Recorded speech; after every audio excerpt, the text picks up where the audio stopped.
Chapter 902, Class vs. Class. The bald man's sarcasm earned the displeasure of many within the dojo. Just as Liang Jing was about to step forward and say something, Shi Feng held her back with a hand. He was also familiar with this bald man. The man's name was Gan Xingting, and he was one of the White Tiger Dojo's advanced disciples. The man was quite strong, even stronger than Qin Wu. He was very active in all sorts of fighting competitions and had earned himself some fame. Hence, he had the confidence to wipe the floor with every martial arts instructor in Jianghu City. What's wrong? Afraid? Gan Xingting sneered. In Gan Xingting's opinion, Shi Feng's pale complexion was definitely due to fear. With this thought, he became even more certain that Shi Feng was afraid of sparring with him. I'm not particularly opposed to a sparring match. However, if I catered to every random person who burst into our dojo to challenge me, wouldn't I die from exhaustion? Shi Feng responded softly. Shi Feng's retort didn't fluster Gan Xingting in the least. Rather, he laughed as he continued to run his mouth, saying, "The high and mighty head instructor of the Big Dipper Dojo only knows how to make up excuses. Instructor Shi, aren't you afraid that you might become a laughingstock if others in our industry heard about your cowardice?" Initially, he had thought that the Big Dipper Dojo's rumored martial arts master was truly quite powerful. Now, however, it seemed that those rumors had been nothing but lies. I see that the Big Dipper Dojo only amounts to so much. If even its head instructor is too afraid to spar, what's the point of starting a dojo? Might as well switch professions, start a dance hall instead. You and I are closer in age. If you don't want to spar with senior brother Gan, how about my challenge? Do you dare to accept it? Although Gan Xingting was not angry, the intermediate disciples behind him were more than raring to fight. Wrathful flames filled their eyes when they looked at Shi Feng, and they wanted nothing more than to teach him a lesson, showing him exactly how powerful the White Tiger Dojo was. Any one of the White Tiger Dojo's advanced disciples could easily serve as a dojo's head instructor in a second-tier city. Even Qin Wu, Jianghu City's top expert, had lost to senior brother Gan, yet Shi Feng had actually implied that their senior brother wasn't qualified to fight him. It was an insult to the White Tiger Dojo and their senior brother Gan. In their opinions, even one of the White Tiger Dojo's basic disciples could easily defeat Shi Feng with a few moves. Sparring against their senior brother Gan was too much of a privilege for this man. Don't misunderstand me. I did not refuse your invitation to spar. However, since you are White Tiger Dojo members, I can't use my status as an instructor to bully you, right? I intend to allow our disciples to spar with you. What do you think? Shi Feng asked as he glanced at Gan Xingting. The entire dojo fell silent as Shi Feng finished his question.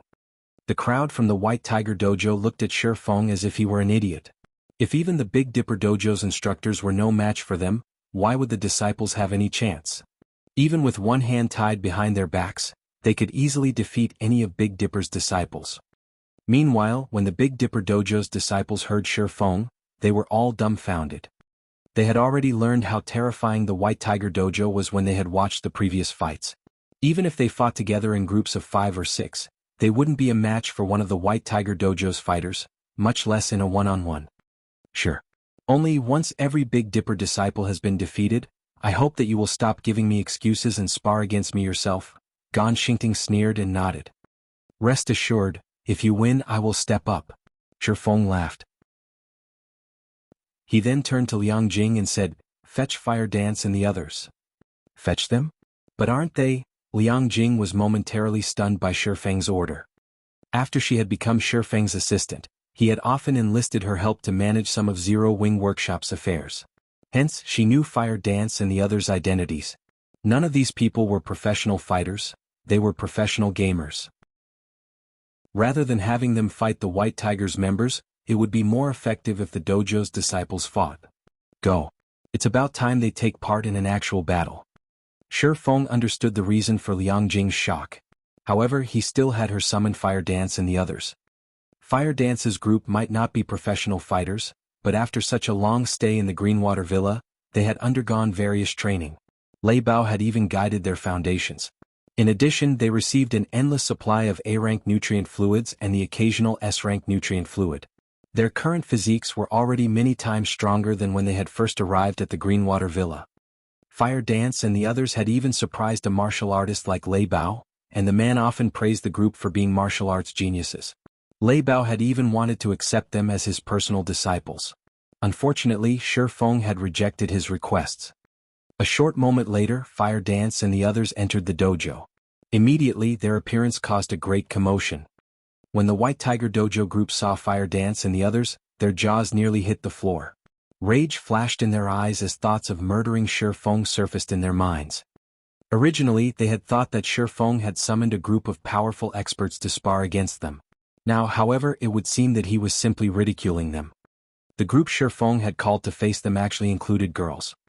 Although there was no lack of female disciples in the various dojos, and there were female-only competitions and major fighting competitions, males and females were simply on different levels. The fact that Shi Feng had sent for a female disciple trampled on their glory and pride. Why wouldn't they be angry? Instructor Shi, are you trying to insult the White Tiger Dojo? Gan Xingting asked Shi Feng with a frosty tone. Gan Xingting intended to wait for an answer. However, Fire Dance walked up to the arena and pointed at the White Tiger's members, issuing her challenge, "One-on-one matches will be too boring. I want to take on all of you at once."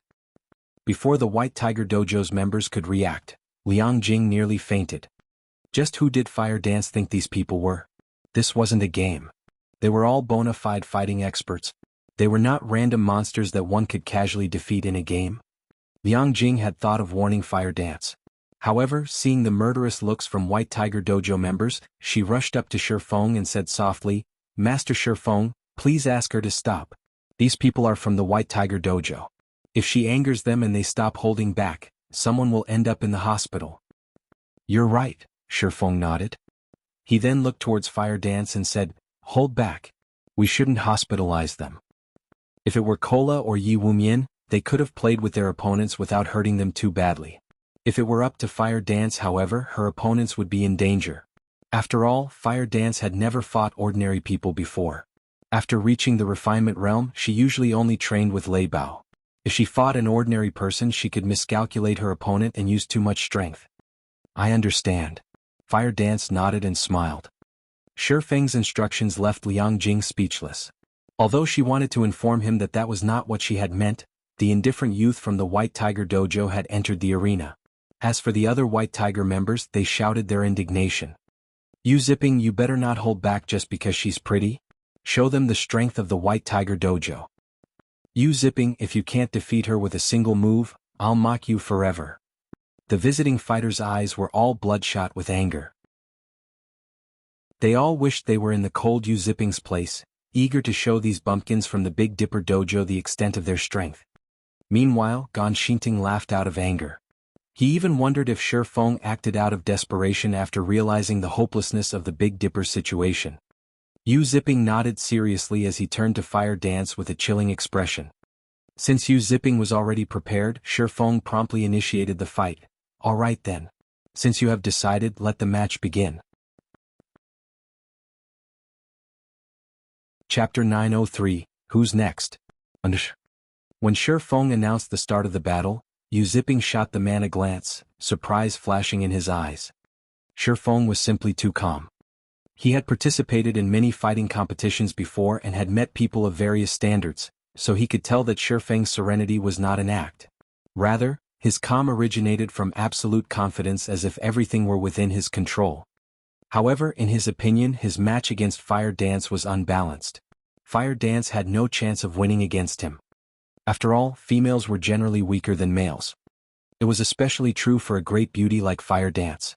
Although Fire Dance wore a set of dark blue sportswear, her clothing couldn't hide her curvaceous body.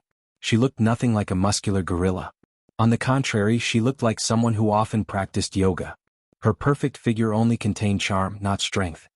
In the face of absolute strength, all trickery was useless. All martial artists knew this. In terms of strength, although he was not at the peak of the White Tiger Dojo's intermediate disciples, he was still considered above average. Currently, he had a punching strength of 422 kilograms. Although he barely qualified to participate in the National Youth Championship, in a third-tier city like Jianghu City, he could definitely rank among the city's top fighters. In an actual fight, it was not easy for one to make up the difference in strength. That required a wealth of combat experience and techniques. However, while he might only be 18 years old, he had already participated in over a dozen large-scale competitions. He possessed a considerable amount of combat experience. He even frequently sparred with the dojo's advanced disciples. In terms of combat techniques, he was already on their level. With the advantage of strength, experience, and techniques, losing was impossible. So why was Shifeng so calm? Where was his confidence coming from? However, Yu Ziping quickly shook these questions away as he returned his gaze to Fire Dance. He no longer wanted to think about what might be going through Shifeng's mind. Defeating Fire Dance was his priority. With this match, he would teach Shifeng the meaning of a true professional fighter. Fall?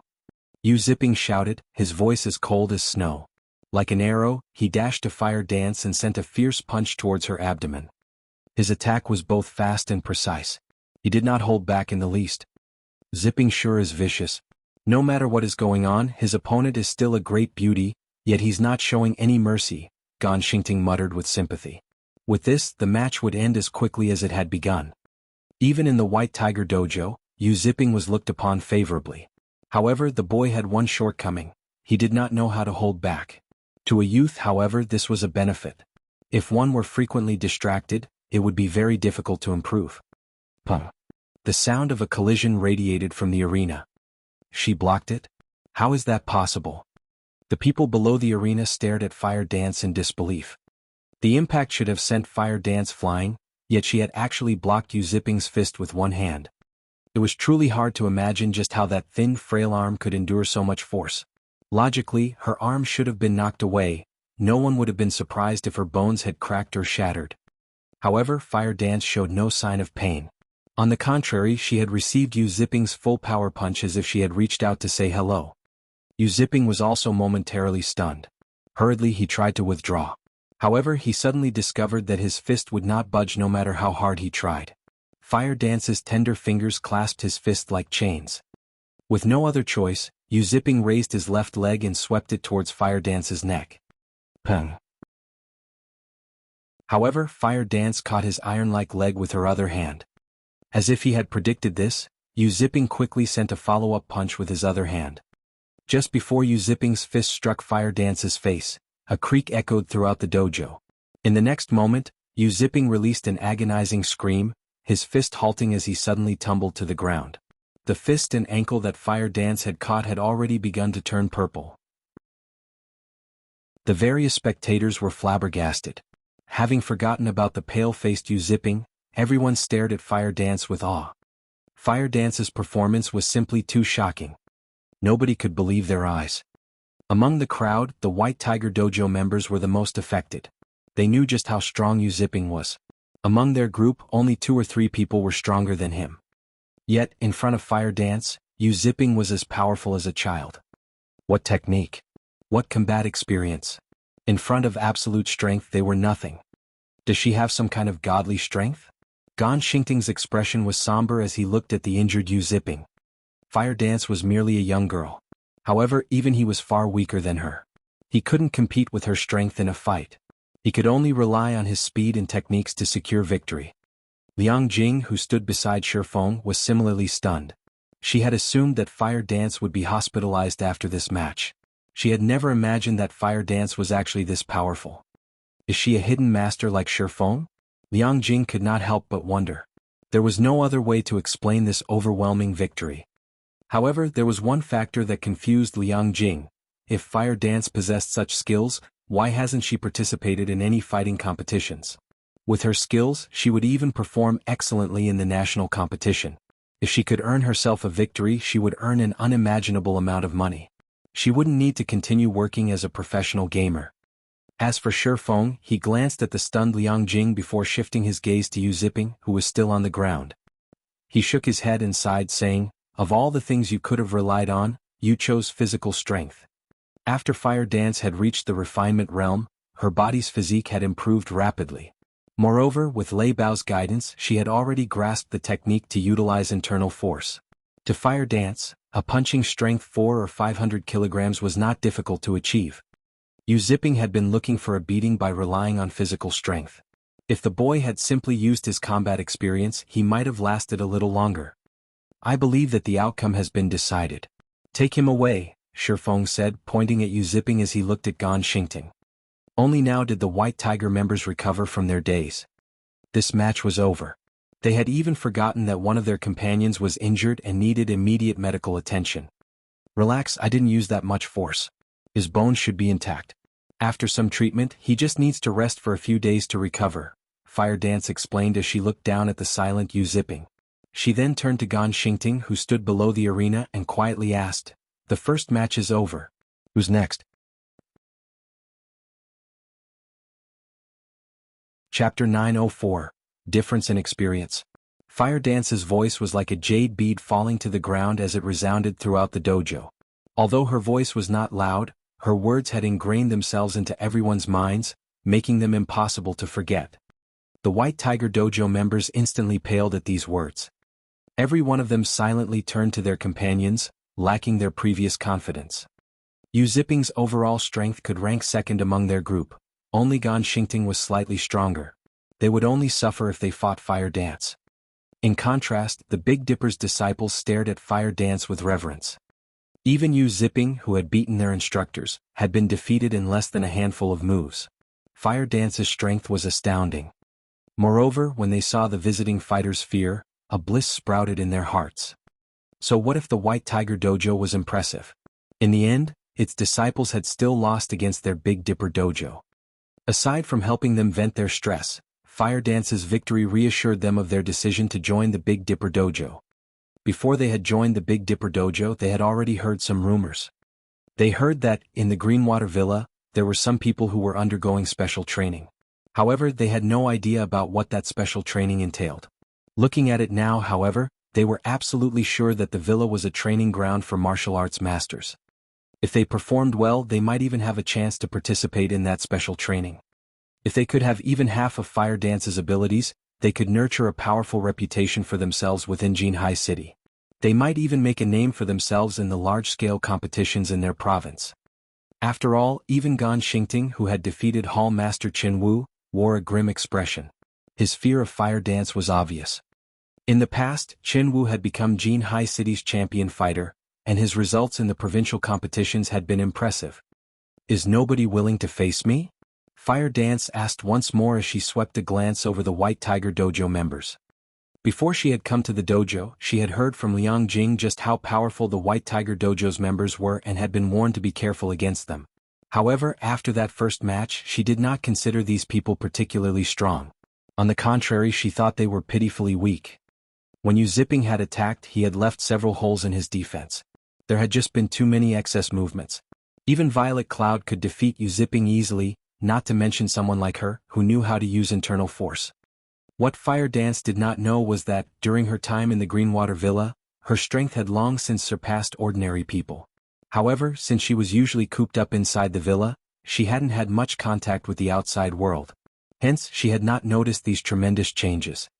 "I'll be your opponent." Gan Xingting had already realized that this opponent was more than he could handle. However, to preserve the White Tiger Dojo's glory, he had to take center stage even if it meant humiliation. Before coming to Jianghu City, the main branch had made it clear that his group needed to wipe the floor with every dojo in Jianghu City, paving the way for their branch dojo. Even Yu Zipping could deal with these bumpkins easily, not to mention a senior like him. Chen Wu should have been the only troublesome opponent they encountered. As for the martial arts master that governed the Big Dipper Training Center, he did not believe the rumor. Even their White Tiger Dojo had to treat martial arts masters with respect. How could an exalted figure possibly be content in a third-tier city like Jianghu City? Although Gan Xingting was unsure if Jianghu City actually housed a martial arts master, he was certain that Fire Dance was an expert who shouldn't be taken lightly. At the very least, if they wanted a high chance of defeating her, they needed one of the White Tiger Dojo's instructors to take her on. However, not all hope was lost yet. No matter what was said or done, he was an advanced disciple from the White Tiger Dojo. His combat experience and strength far surpassed Yu Zipping's. Previously, Yu Zipping had sparred against Fire Dance without knowing anything about her. Now that he knew that Fire Dance was extraordinarily strong, he would not make the same mistake. As long as he maintained a certain distance from Fire Dance and waited for her to reveal a flaw in her defense, he could defeat her. Moreover, based on Fire Dance's appearance, the girl only looked to be in her early 20s. She didn't have much combat experience. No matter how much she trained, actual combat was different. She would reveal her flaws when she attacked. As Gan Xingting considered the upcoming fight, Shi Feng announced the start of the sparring session. As soon as Shi Feng shouted, "Start," Fire Dance crossed the distance of 5 yards like a leopard and arrived before Gan Xingting in the blink of an eye. She proceeded to send an open palm strike towards Gan Xingting's chest. The wind whistled as her palm sliced through the air. So fast. Surprised, Gan Xingting abruptly retreated. Fortunately for Gan Xingting, he had evaded Fire Dance's fast attack in the nick of time, with the latter's palm stopping just a few centimeters from his chest. This single exchange struck fear into Gan Xingting's heart. He hadn't expected her to have explosive speed in addition to an absurd amount of physical strength. Had that attack struck with Fire Dance's strength, he would have had some trouble breathing in the best-case scenario. In the worst-case scenario, his ribs would have broken, and he would have lost consciousness on the spot. However, Fire Dance's sudden attack had revealed a hole in her defense. When she had thrust her palm forward, she had left her side exposed. As long as he attacked that location, Fire Dance wouldn't be able to defend against his attack. In the end, a youngster is still a youngster. Because you're so eager to win, you've exposed such a basic flaw. Gan Xingting inwardly laughed. He then sent a roundhouse kick at Fire Dance. Both this kick's speed and power were far more refined than Yu Zipping's. Just as Gan Xingting's leg was about to connect with Fire Dance's side, Fire Dance moved, her other hand snaking out to grasp the man's leg. Suddenly she jumped and twisted in the air, and with Gan Xingting's leg as a pivot point, she planted her feet straight onto his face. Immediately, Gan Xingting's face flattened, blood spurting from his nostrils and his eyes rolling as his head was thrown back. Gan Xingting felt the world spin. He couldn't even feel pain. After taking a few steps back, his body abruptly fell to the mat as he fainted. Senior brother gone. The White Tiger Dojo's members cried out. None of them could believe what had just happened. They all felt as if they were dreaming. Just how fast had Gan Xingting's kick been? They had only seen an afterimage of his leg, yet Fire Dance had managed to grab it and use it as a pivot point, utilizing the flaw she had exposed to land a finishing blow. How much combat experience and how much reaction speed was required to carry out this feat? Even their instructors couldn't replicate Fire Dance's counterattack. Yu Zipping, who rested below the arena, was dazed when he saw this. He finally understood that his loss had not been a simple lack of strength. Fire Dance had only chosen the simplest, most efficient method to deal with him because the gap between them was simply too massive. However, there was one point that he could not make sense of. How did Fire Dance gain such a frightening amount of combat experience? To perform that kind of counterattack, one needed extremely precise control over their bodies. Any mistakes could easily put one in peril. Only those who frequently dealt with such situations could execute such an accurate strike at such a crucial moment. Yet how old was Fire Dance? How could she possibly possess that much life and death experiences? Are you wondering why there is such a huge disparity between your combat experience? Shi Feng asked as he walked up to Yu Zipping. As if he knew the boy's thoughts, he smiled and said, "If you wish to know, I can tell you." Chapter 905, Workshop Expands. Are you seriously willing to say it? Yu Zipping eyed Shi Feng suspiciously. Accumulating combat experience was not something easy to do, especially combat experience involving life and death situations. Training under such circumstances was practically gambling with one's life.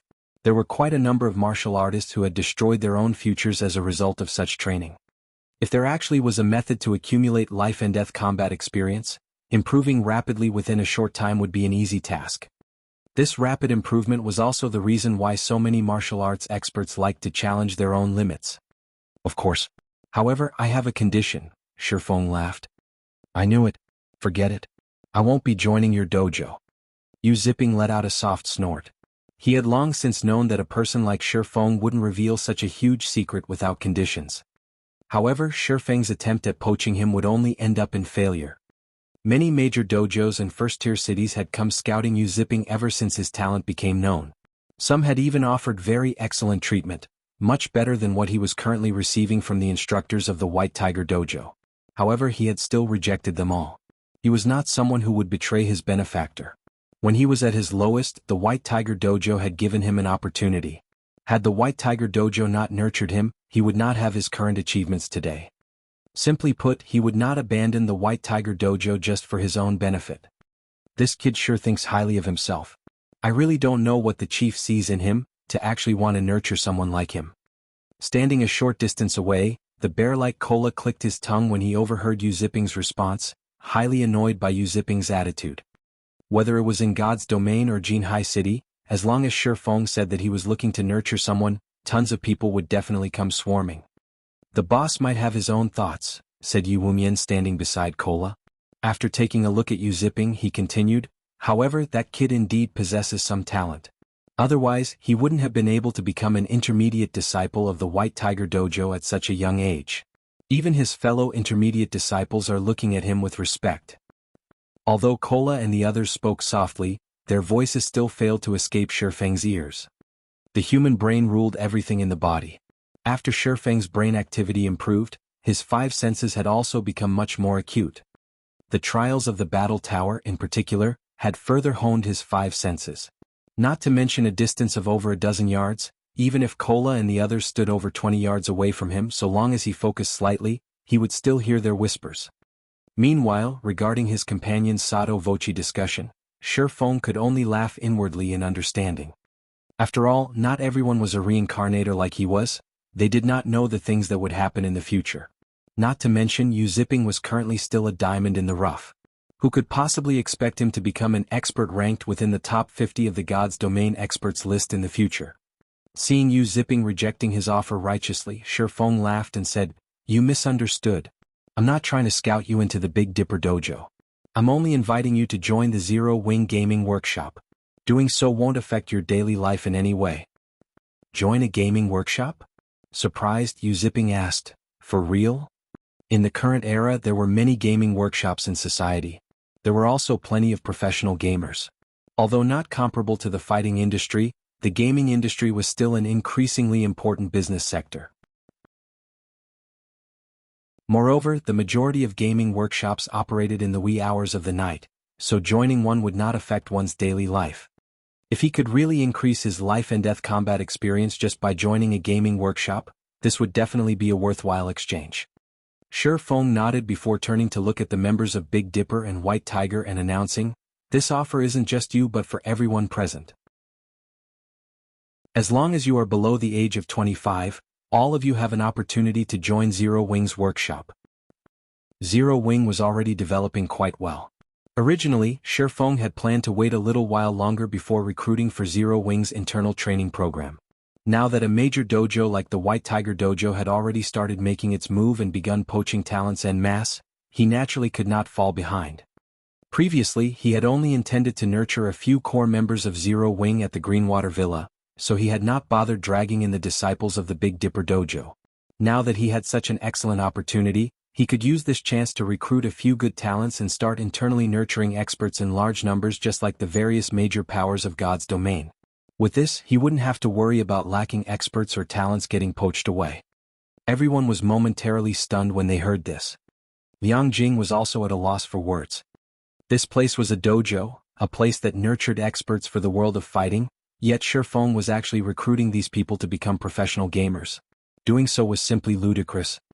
If Director Xiao learned of this matter, he was sure to fly into a rage. "Instructor Shi, if we join Zero Wing's workshop, will we really become stronger?" a few disciples asked curiously. Hearing these disciples asking such a question rendered Fire Dance and the others speechless. They were the high and mighty Zero Wing. Moreover, when all was said and done, Zero Wing was extremely famous in Star Moon Kingdom, and even possessed some fame in the world of God's domain. Despite all that, these people actually did not know anything about them. Of course, they also understood that, although these disciples might know about virtual reality games, their lifelong goal had always been to achieve fame in the world of fighting. Hence, they rarely came into contact with pleasure-seeking activities, focusing their all into training their bodies instead. How could a bunch of people who had precious little exposure to virtual reality games possibly have heard of Zero Wing's name? Let's put it this way. If you can pass the test and join the Zero Wing workshop, I can assure you that it won't be long before you become much stronger than your present selves, Shi Feng said definitively. "I want to take part in the test. I want to try as well."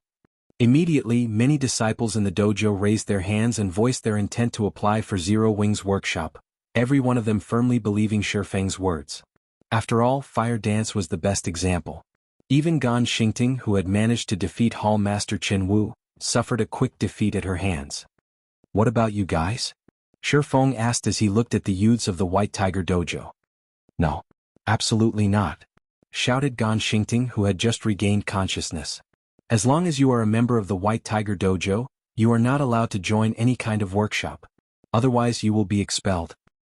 Some of the White Tiger Dojo members, who had initially been entertaining thoughts of taking the test, immediately lowered their heads at these words.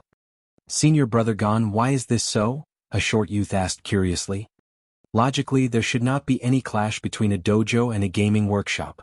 Disciples would normally take on part-time jobs. After all, not everyone could make a living out of participating in competitions, and the dojo did not provide everyone with financial support. They still needed to live. Joining a gaming workshop could be considered a part-time job. Moreover, it was more lucrative than any other part-time job." Chapter 906, You Will Regret It. Shi Feng was also somewhat surprised by Gan Xingting's yelling. He then shot a curious look at Gan Xingting, whose countenance had completely distorted. Something occurred to Shi Feng. The White Tiger Dojo might have already entered into a partnership with a corporation, and instead of recruiting more members to attract investors, it was already preparing to enter God's domain. Meanwhile, in reply to the questions posed by the disciples of the White Tiger Dojo, Gan Xingting simply sent them a glare and said strictly, "If you want to join a gaming workshop, be my guest. When the time comes, don't blame me for not warning you." Immediately, the crowd from the White Tiger Dojo fell silent. In all dojos there were two kinds of disciples. The first kind had to pay an exorbitant fee to join and was usually there just to train their body and learn some combat techniques. The dojo didn't place them under any restrictions. The second kind was under contract. They were subject to relatively strict restrictions. However, they paid only a small fee or, depending on their rank, nothing at all to receive nurturing from the dojo. Disciples under this category were all aiming to become professional fighters, and they were more like contracted artists working for an agency. The White Tiger disciples who had come to the Big Dipper Dojo this time all fell under the latter category. They had undergone multiple examinations just to get accepted as a contracted disciple of the White Tiger Dojo. After all, the White Tiger Dojo was renowned in the industry, having produced many famous industry professionals. Just being able to get selected as a contracted disciple proved that one was already among the cream of the crop. If they were expelled from the White Tiger Dojo, the consequences would be unimaginable. Faced with that sort of pressure, everyone naturally no longer dared to harbor thoughts of joining the Zero Wing workshop. The White Tiger Dojo sure is overbearing. Their contracted disciples don't possess any freedom at all. If it were me, I wouldn't stay in such a dojo at all. It's not even a guarantee that I'd become a top-tier professional in the future. Sure enough, our dojo is much better. Aside from the usual training, we can do whatever we want during our free time. The disciples of the Big Dipper Dojo were shocked at the restrictions the White Tiger Dojo placed on its disciples. Previously, they still felt relatively envious of the White Tiger Dojo members. Now, however, rather than envious, they felt fortunate that they had not joined such a tyrannical dojo.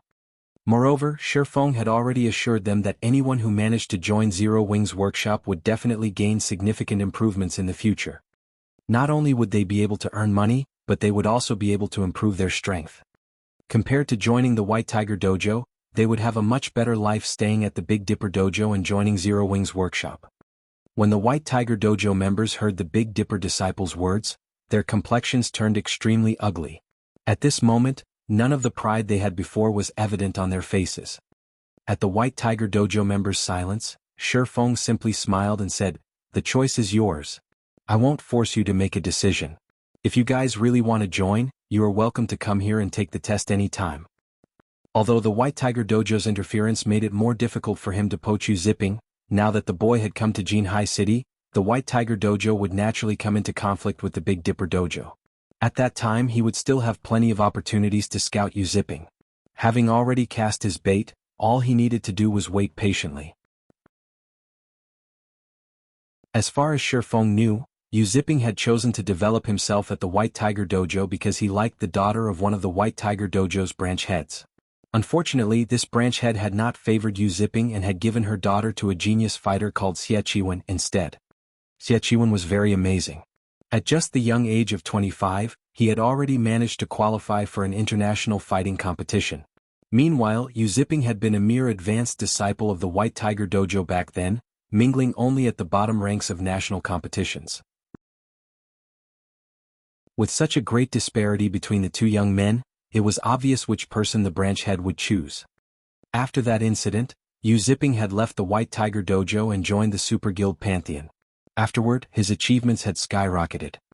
According to the current timeline, that branch head should not have given her daughter to anyone yet. Yu Zipping and Xie Qiwen were still competing with each other for her hand. However, if Yu Zipping did not present any outstanding performances to that branch head, then trying to gain her daughter would definitely be a pipe dream. Currently, Xie Qiwen was a big celebrity in the White Tiger Dojo. He was already a famous fighter on the national level. Yu Zipping simply stood no chance the way he was right now. If Yu Zipping wanted to have a fighting chance against Xie Qiwen, then the opportunity to strengthen himself that Shifeng was extending to him was his only chance. Even if the current Yu Zipping did not wish to join Zero Wing, once he felt that he could not outcompete Xie Qiwen, he would surely think back to the Absolute Strength Fire Dance show today. At that time he would naturally consider joining Zero Wing. Just as Gan Xingting thought that no one would dare to join the Zero Wing workshop, a White Tiger Dojo member suddenly raised his hand. "I want to take the test." Gan Xingting and the other White Tiger Dojo members promptly turned to look at the origin of this voice. The person speaking was a young man around 20 years old. To those aiming to become professional fighters, his body was slightly too thin. It was truly hard to imagine how such a person had managed to become an intermediate disciple of the White Tiger Dojo. "Lu Ping, have you lost your mind?" Yu Zipping was filled with shock as he turned to look at the young man currently taking care of him. In the White Tiger Dojo, Lu Ping's talent was considered merely average. The only reason he had managed to become an intermediate disciple was his having trained at the dojo for many years. Currently he was already 21 years old, yet he had been promoted to an intermediate disciple just recently. He could also be considered one of the few friends Yu Zipping had in the White Tiger Dojo. Yu Zipping never imagined that Lu Ping would actually forsake his future at the White Tiger Dojo just to join a gaming workshop. Although Yu Zipping wanted to dissuade his friend, Lu Ping forestalled him. "I'm different from you. You are a genius while I'm just an ordinary person. I know my own limits. It would be a miracle if I can even become an advanced disciple by the time I reach 30. Rather than continue walking on this path, I would rather take a gamble," Lu Ping explained. Hearing these words, Yu Zipping inwardly ridiculed himself. At the same time, he also understood that Lu Ping was firm on his decision. The other members of the White Tiger Dojo could more or less understand Lu Ping's feelings as well when they heard his explanation. Gan Xingting, however, had an extremely ugly expression on his face right now.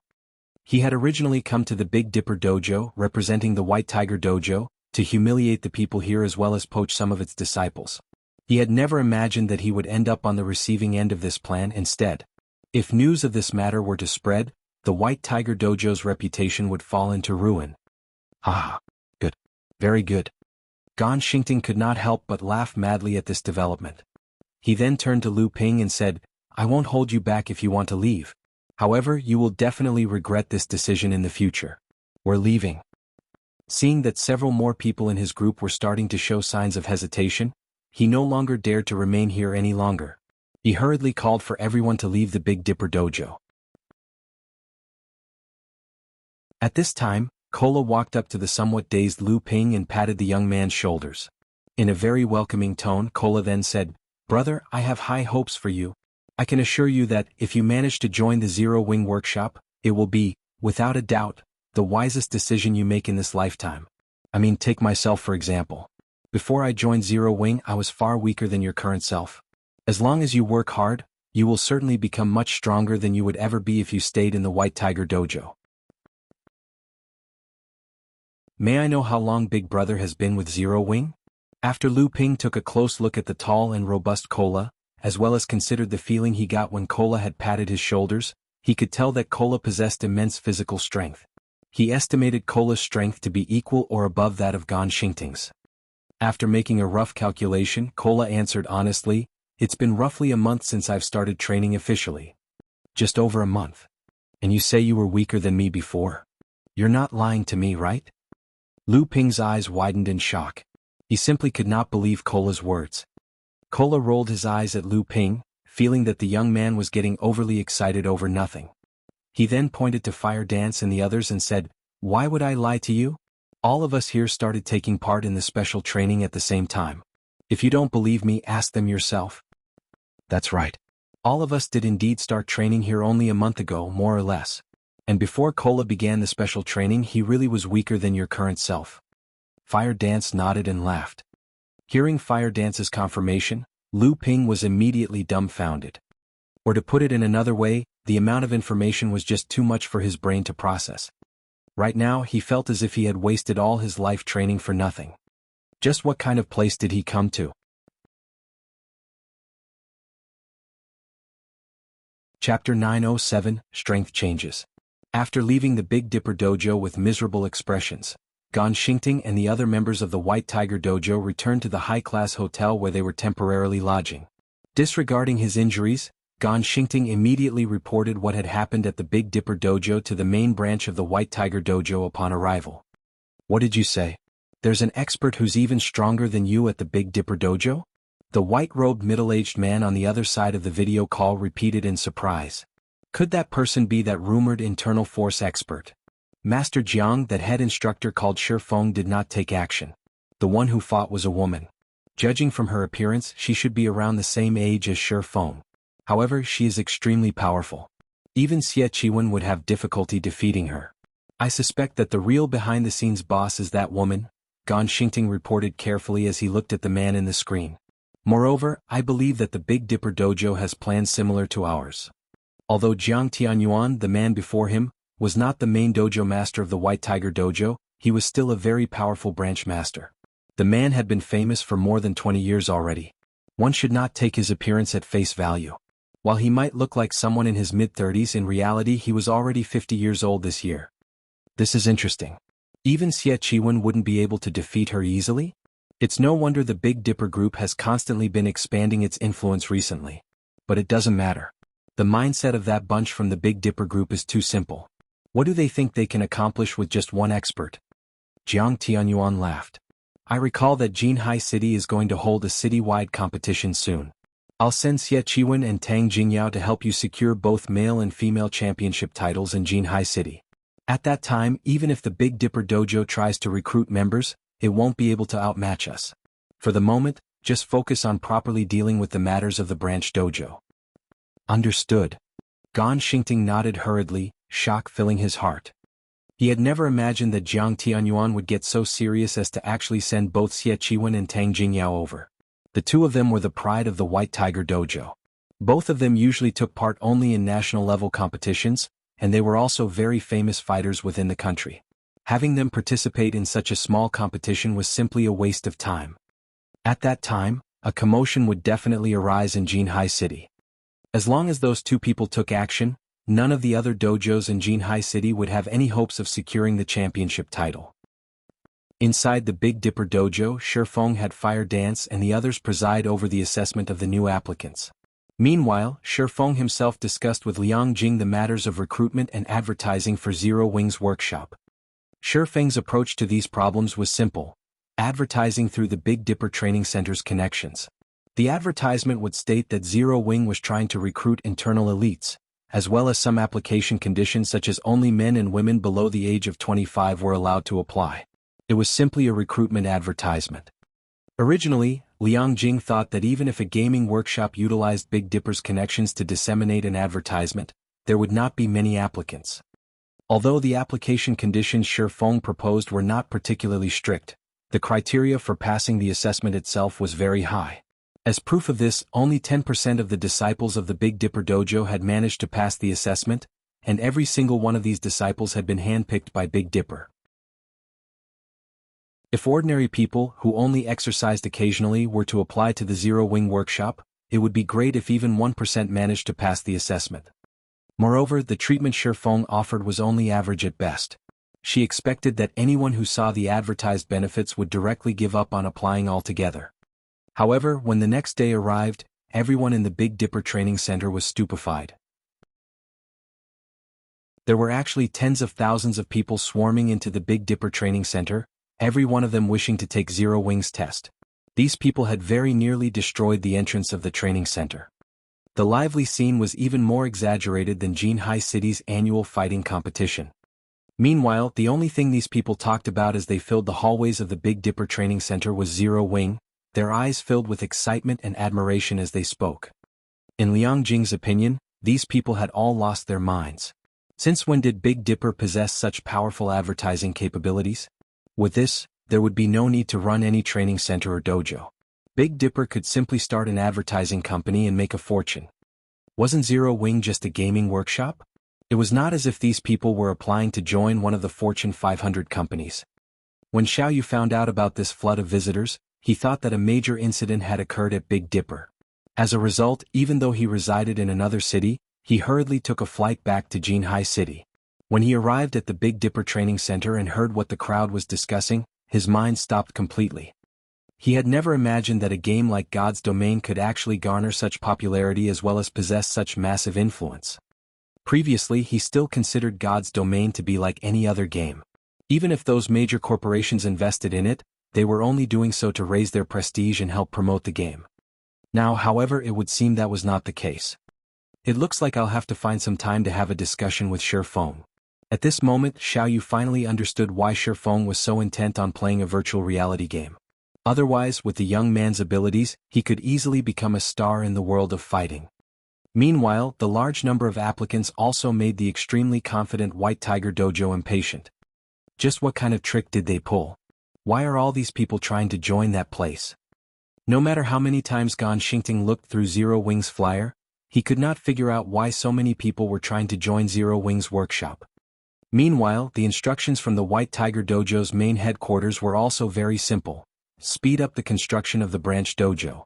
At the same time, the main headquarters also withdrew some funds to start advertising as well, refusing to believe that they could not outcompete Big Dipper with the fame of the White Tiger Dojo.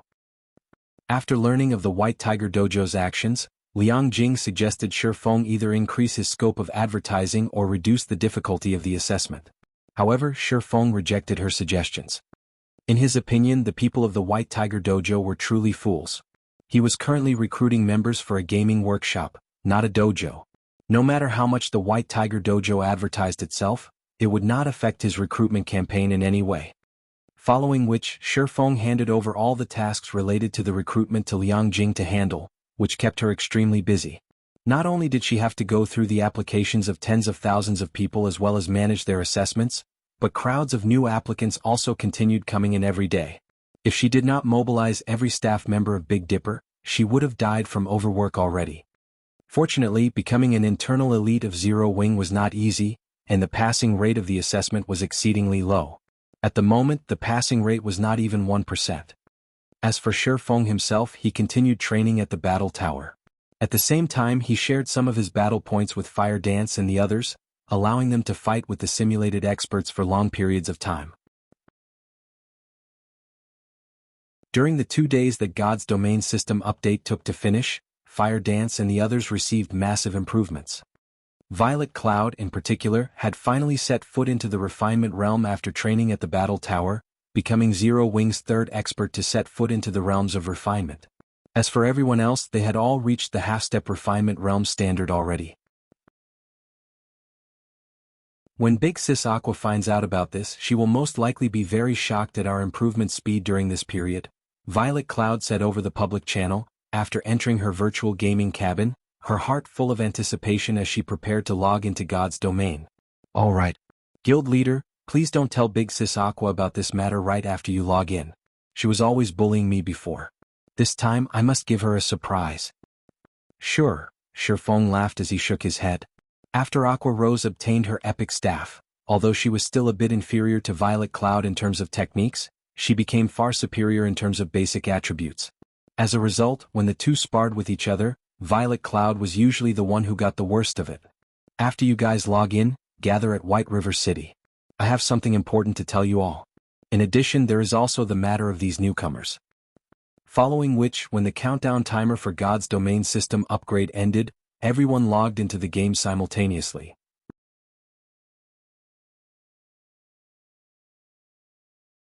Chapter 9083 Star Shop. As soon as Shifeng returned to God's Domain after 40 hours of waiting, the sound of a system notification entered his ears. System, the environment of the area you are in has changed. System, You have 30 seconds of invulnerability to look for a safe zone. Isn't this transformation a little too much? Shi Feng was surprised as he observed his surroundings. At this moment, the previously lush, green valley was nothing more than scorched earth. He could even faintly see streams of magma flowing nearby. This place had already turned into a volcanic hell. When the waves of hot air blew over Shi Feng, even with his high fire resistance, his skin still registered a burning sensation. The pungent smell in the air was almost unbearable. After God's domain underwent its fourth evolution, the five senses of players had evidently become much more acute. As a result, such severe external environments would have a greater impact on the combat power of players. Likewise, monsters also had their senses heightened. With their enhanced senses, monsters would now have significantly greater perception ranges. This change was extremely disadvantageous for players who grinded at night. After all, while players would have their acuity reduced at night, monsters would not.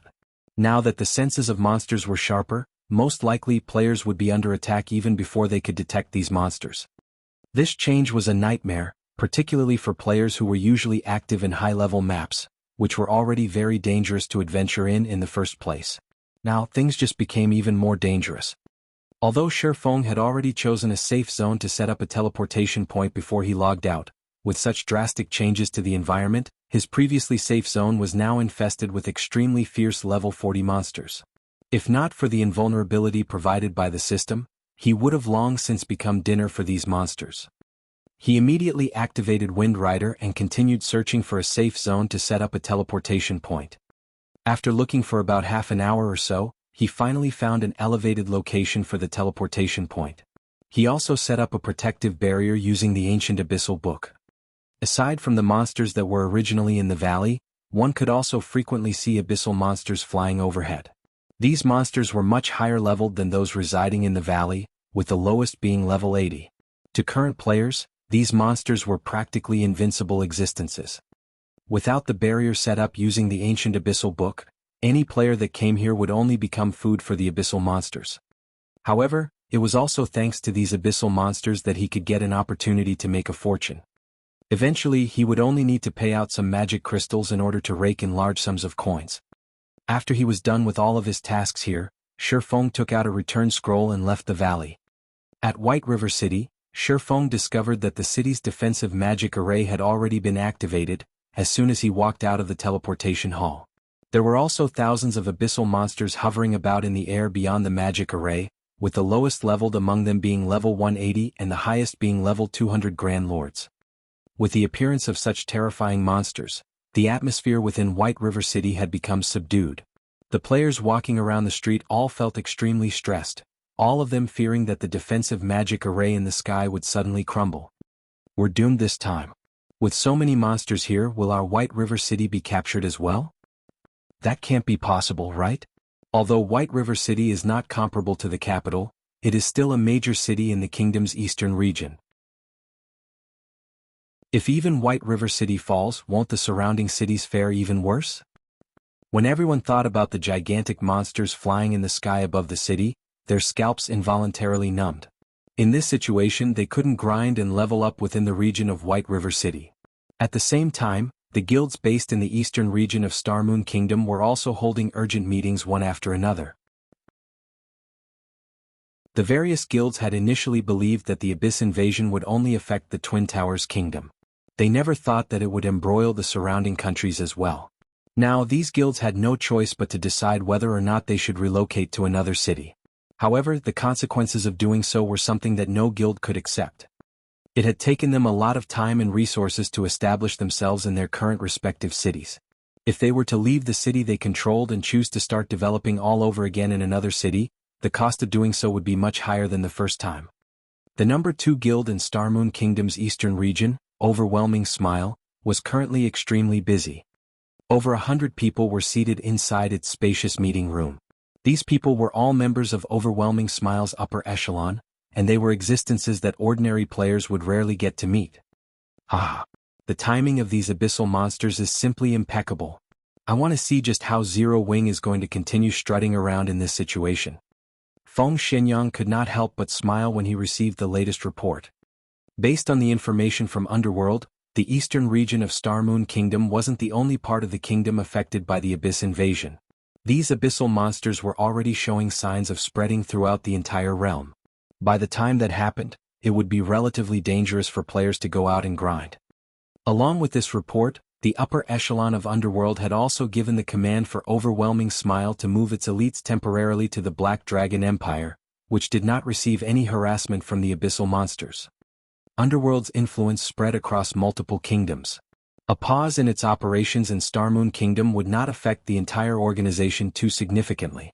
It definitely possessed the ability to transfer its elites to the cities of other kingdoms and empires that were under its control. Small and upstart guilds with no background, on the other hand, did not possess this ability. These guilds generally had their foundations in only one country and could not afford to move their base of operations in a hurry. Even if they did relocate, they would have to start from scratch. However, how could these guilds compete in a foreign city against the entrenched local guilds, which had already developed for months? For Zero Wing, the tyrant of Star Moon Kingdom, things were even more severe.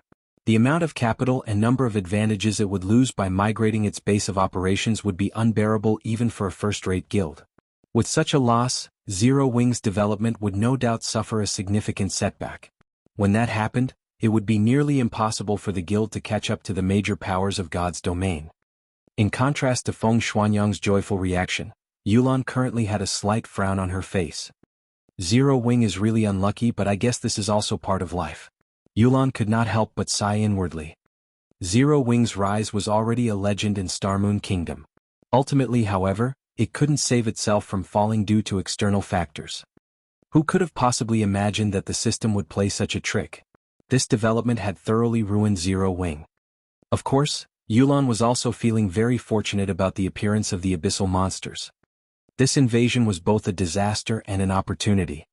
Currently, due to the abyssal monsters, the players belonging to countries neighboring the Twin Towers kingdoms would definitely shift to other kingdoms and empires. Moreover, the possibility of players migrating to the Black Dragon Empire was the greatest. With so many players swarming into the Black Dragon Empire, the player population of the cities there would naturally soar. Hence, the market there for items would expand in spades. If she could nurture a batch of her own advanced lifestyle players now, her authority in Underworld would surely grow as well.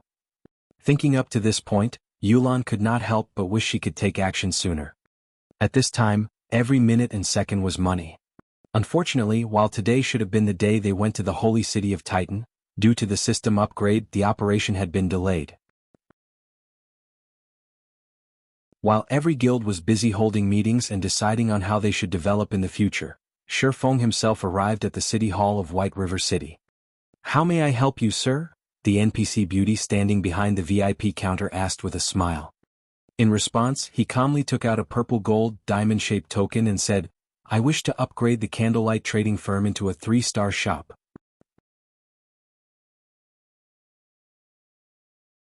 Chapter 909, Shocking Star Moon Kingdom.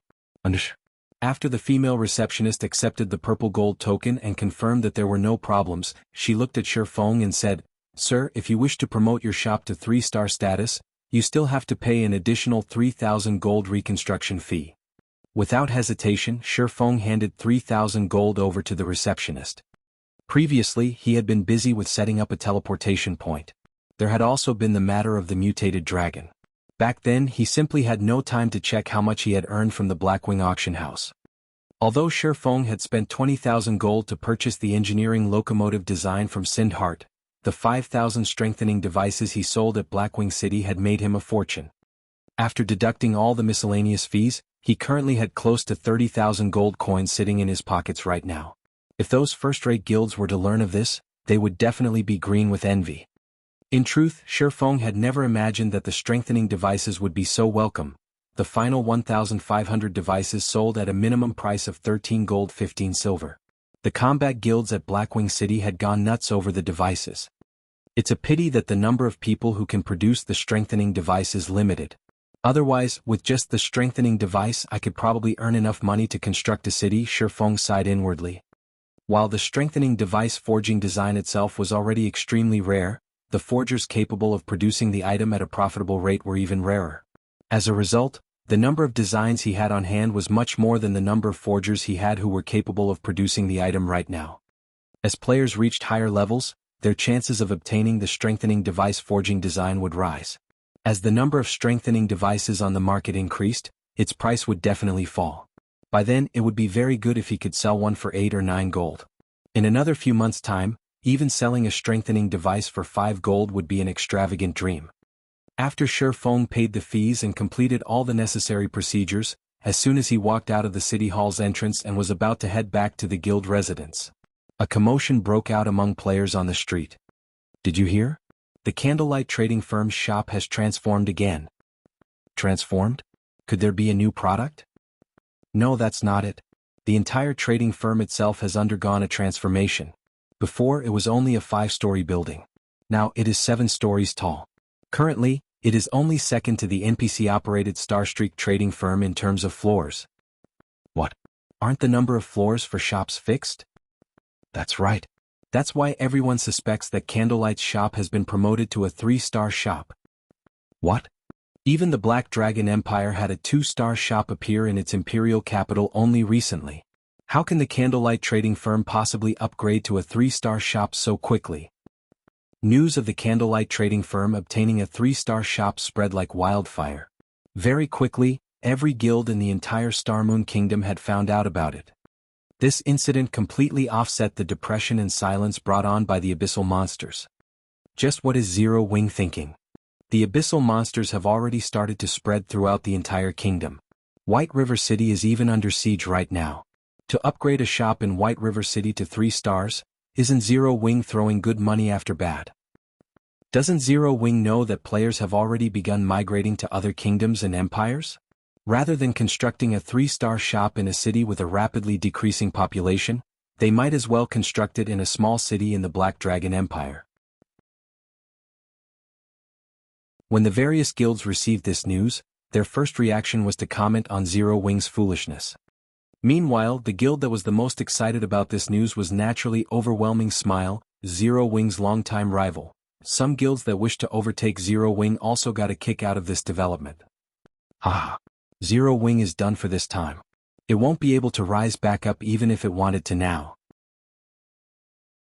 Initially, when Feng Xianyang received news of the Candlelight trading firm's promotion, he had been both shocked and envious.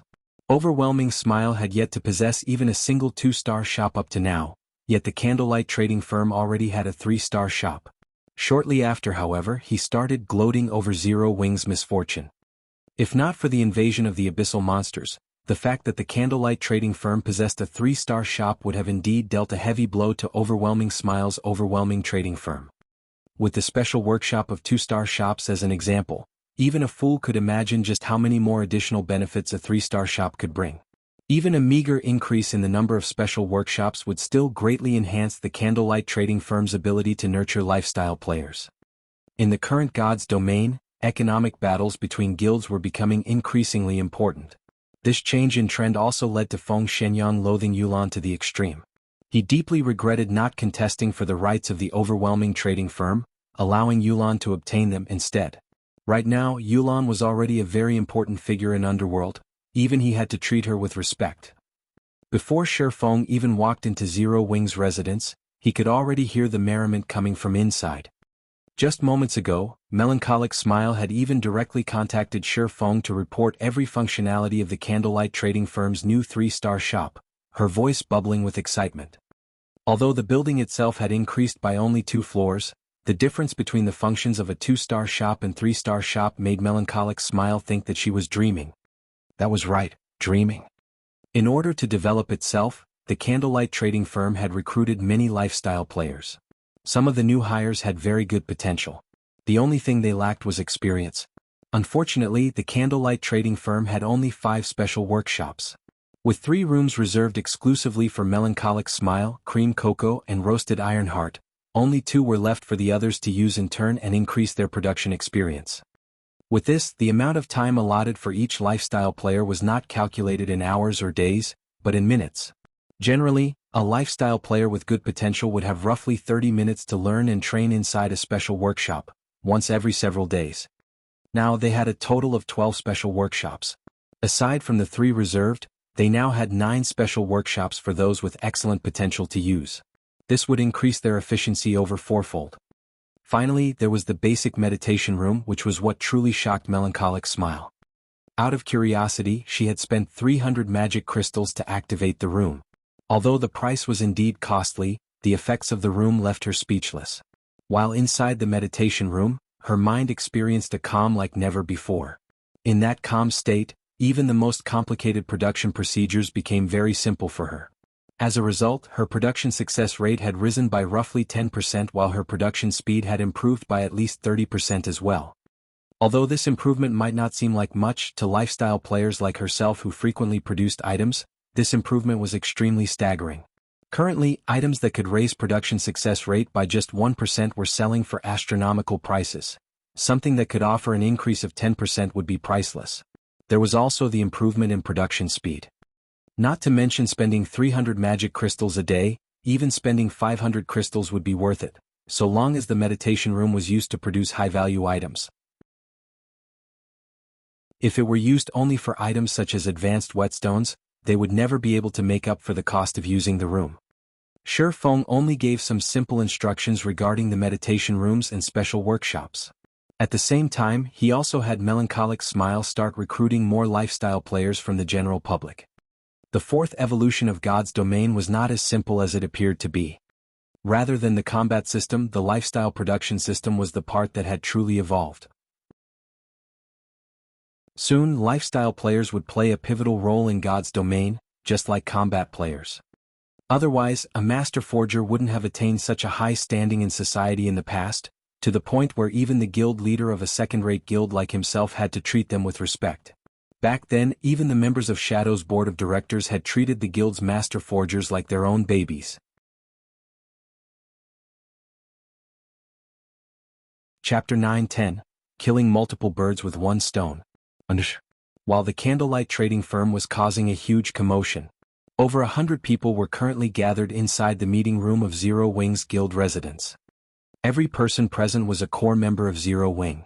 Not only did everyone possess very high levels, but even the equipment they wore could easily make expert players of God's domain envious. While the general public considered level 35 dark gold equipment rare, it was just basic equipment for them. As for their combat standards, every one of them could easily reach the 5th floor of the trial tower or higher. Experts capable of reaching the trial tower's 5th floor could easily become a first-rate expert in a city with a player population of over 100,000. Nevertheless, all these experts were gazing at the figure seated on the guild leader's throne with eyes filled with reverence and shock. The reason for their reverence was the identity of the man before them. He was a legendary character who had single-handedly established Zero Wing and developed the upstart guild to its current overbearing state. The man was even the publicly acknowledged #1 expert of Starmoon Kingdom, and until now he still maintained his indomitable record. As for the reason for their shock when they looked at Shi Feng, it was his level. At this moment, Shi Feng had not done anything to hide his level. As long as one paid a little attention, they would be able to see it. Level 42. Even the current top players in Empires were only level 39 at best. They were also still relatively far from reaching level 40. Previously, when Fire Dance and the others had revealed themselves to be at level 40, the other core members had already been flabbergasted. Although there was just a difference of one level between them and the top players of Empires, the amount of EXP required to cross this gap was massive. Now, Shi Feng was even more terrifying. He was actually 2 levels higher than Fire Dance and the others. Not to mention the other core members present, even Fire Dance and her team were staggered. After all, when they had last met, Shi Feng was only level 40. In just a short time, Shi Feng had actually managed to pull ahead of them by 2 levels. His leveling speed was simply ludicrous. Guild leader, everyone's here already, Aqua Rose said softly to Shi Feng after checking the entire meeting room. Nodding, Shi Feng swept a glance at everyone present and said seriously, "I've asked you all to gather here for 2 matters. The first matter is that Zero Wing is going to start branching out and developing at the Twin Towers Kingdom and the Black Dragon Empire. The exact locations where we'll be setting up the branches have also been determined already. When the time comes, I'll have you all split up to these 2 locations. I'll also set up a new main force in both of these locations. As for who will become part of this main force, I'll be choosing them from the guild's elite members. Of course, you all can put in your recommendations as well. The treatment provided will be the same as Starmoon Kingdom's main force." Truthfully speaking, Shifeng did not wish to develop outwards so quickly. However, now that God's domain had experienced its fourth evolution, the economic war involving lifestyle classes had also officially begun. Even if he did not wish to develop Zero Wing in other kingdoms, he had no choice but to do so. Without sufficient resources, it would be impossible for them to contend against other large guilds. Before Shifeng was done speaking, everyone present had already fallen into a daze. Even Aqua Rose, the vice leader of Zero Wing, was shocked at this news. Although Zero Wing expanding to other countries was something that was bound to happen sooner or later, she had never imagined that that day would come so quickly. Or to put it in another way, they had long since grown impatient waiting for the arrival of this day. Currently, Zero Wing simply had too many members. While playing virtual reality games, guilds always had one big problem to face: the limited amount of resources in an area. If a guild wished to develop and grow stronger, it needed to secure more resource-rich areas for itself. Otherwise, sooner or later, it would face resource deprivation due to their constantly increasing member count. Then, the amount of resources each guild member could receive would decrease, which would affect the overall development speed of the guild members. This problem was also the reason why first-rate guilds would spread their roots throughout multiple kingdoms and empires. The influence of the major powers of the virtual gaming world spanned several dozens of countries. However, one thing that confused everyone was Shifeng's choice to develop at the Twin Towers Kingdom and the Black Dragon Empire.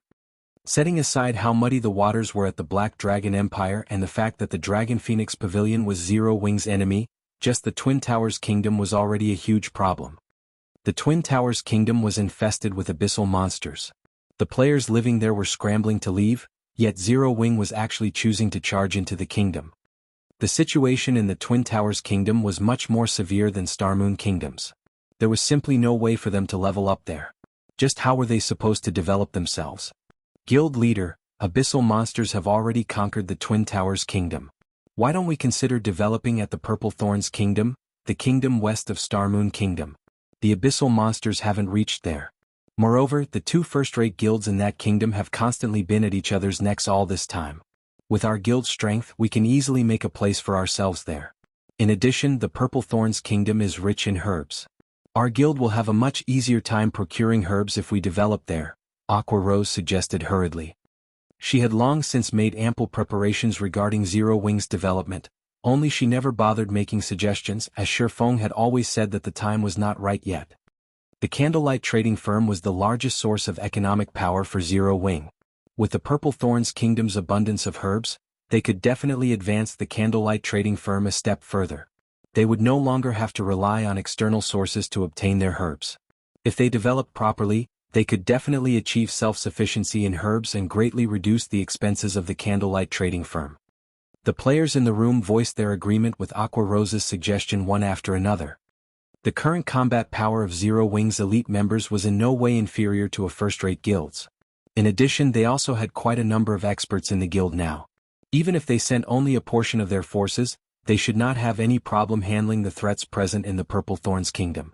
Moreover, Zero Wing already possessed several plots of land in the cities of the Purple Thorns Kingdom. With this foundation, they would be able to construct a guild residence in that kingdom right away.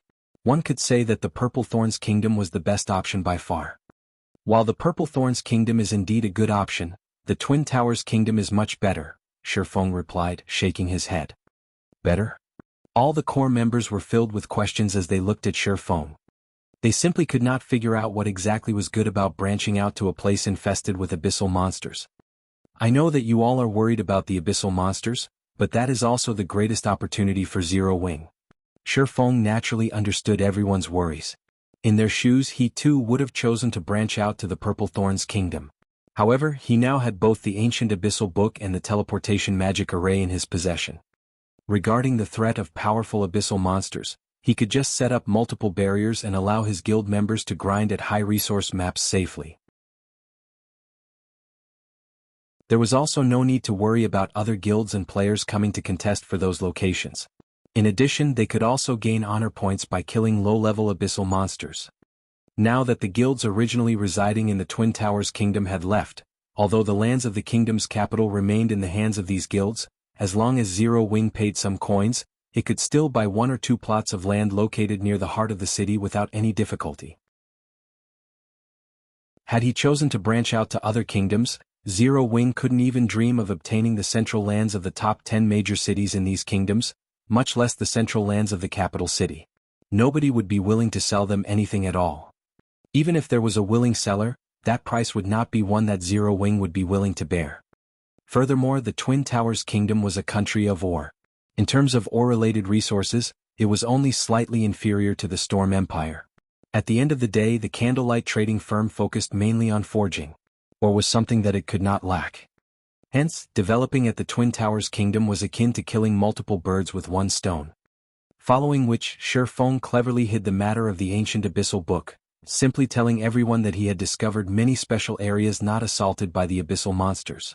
Afterwards, as long as he set up teleportation points at these locations, they would be able to level up without worrying about abyssal monsters or other players, essentially turning those locations into Zero Wing's backyard.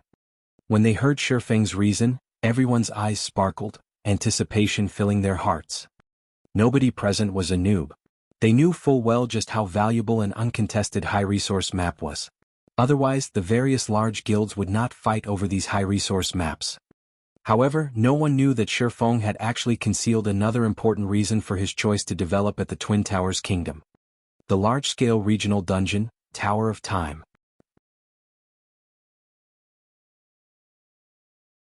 Chapter 9-11, Tower of Time.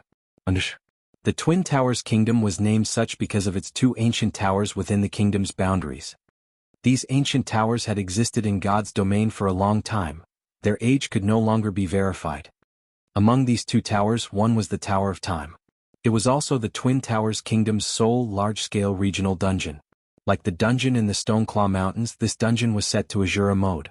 However, the Tower of Time's level was much higher, thus it was more difficult to raid. Meanwhile, the Tower of Time's fame throughout God's domain had not only been due to its abundance of magic crystals, but its bosses also had a chance of dropping the 7 Luminaries crystals. The level requirement just to enter the Tower of Time was level 50.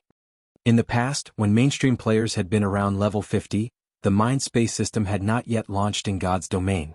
As a result, everyone had treated the Tower of Time like an ordinary regional dungeon that produced large quantities of magic crystals. Even when people killed the many bosses inside the dungeon and obtained the 7 Luminaries crystal, nobody knew their true value. The various large guilds had simply treated as the 7 Luminaries crystal as a high-end item to use or trade. Only after the Mindspace system launched did everyone realize their blunder. The guilds that used or traded their 7 Luminaries crystal had nearly choked to death with anger.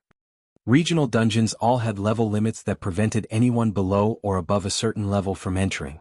When the Mindspace system had been introduced, God's domain had been operating for over a year.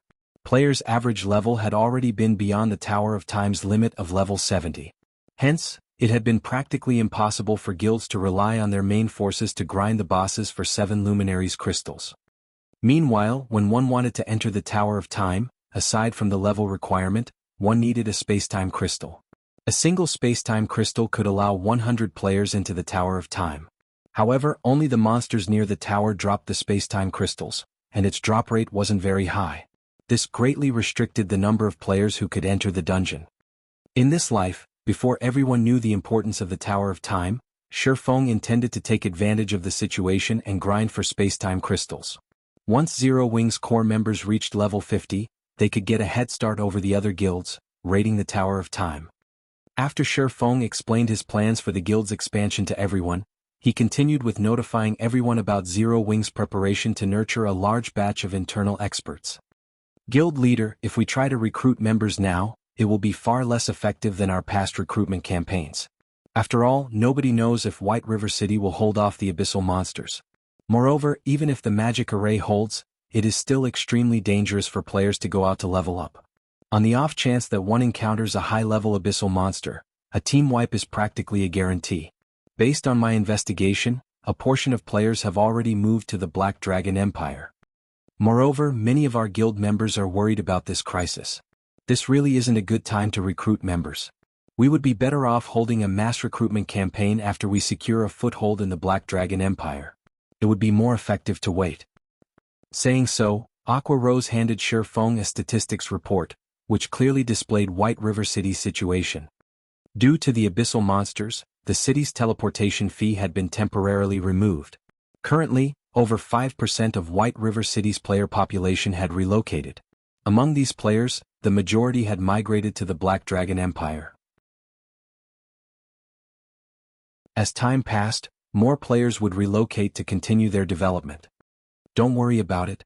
Start preparing for recruitment and assessment work. We will soon make up for those who chose to head elsewhere to develop, Shifeng said as he read the report. The situation was much better than his initial prediction. Make up for? Aqua Rose was slightly confused. However, since Shifeng had already spoken, she did not probe into the matter any further. She trusted Shifeng's judgment. Shifeng simply smiled at Aqua Rose's confusion. He then issued further instructions regarding the recruitment campaign. Everyone's worries about the abyssal monsters capturing the city were unnecessary. The Abyss Passage had been activated in the Twin Towers Kingdom. The powerful NPCs guarding the border had held back most of the strongest abyssal monsters. As for the remaining powerful abyssal monsters, almost all of them were busy besieging the various major cities. Hence, when the players belonging to the neighboring kingdoms and empires ventured out to level up, they just needed to be a little more careful of their surroundings. Things were not so severe that their livelihoods in their countries had been severed. This was just like an addition of several bosses, which should not be provoked in everyone's leveling maps. The Abyss invasion was not as severe as everyone thought. On the contrary, due to the temporarily removed teleportation fees in affected cities, players now had more affordable leveling spots to choose from. Moreover, even if everyone failed to notice this, he could stealthily spread the message himself. In addition, there would soon be a teleportation array linked to a grinding area in the Twin Towers Kingdom. By then, the countless players who wanted to change classes would swarm to White River City. They didn't need to worry about a lack of players in the city. Once the teleportation array was set up, they also wouldn't need to worry about lacking development funds. As Shifeng arranged for Blackie to lead the Dark Gods Legion's elites to power level the newcomers from the Big Dipper Dojo, Aqua Rose approached and whispered, "Guild leader, Miss Phoenix Rain has arrived and is waiting in the reception room. She says that she has brought what you requested." "She's finally here." Shifeng nodded.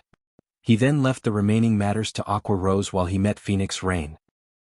Inside the elegant, stunning reception room, Phoenix Rain sat quietly by the windowsill, a black cloak draped over her back.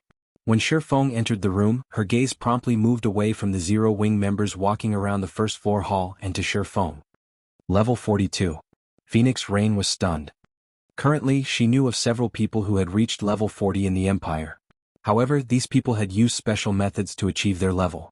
Take herself for example. She was an elementalist. Not only had she learned several AoE attack spells, but she also had a large number of elite members to assist her leveling progress. Her leveling speed was already fast.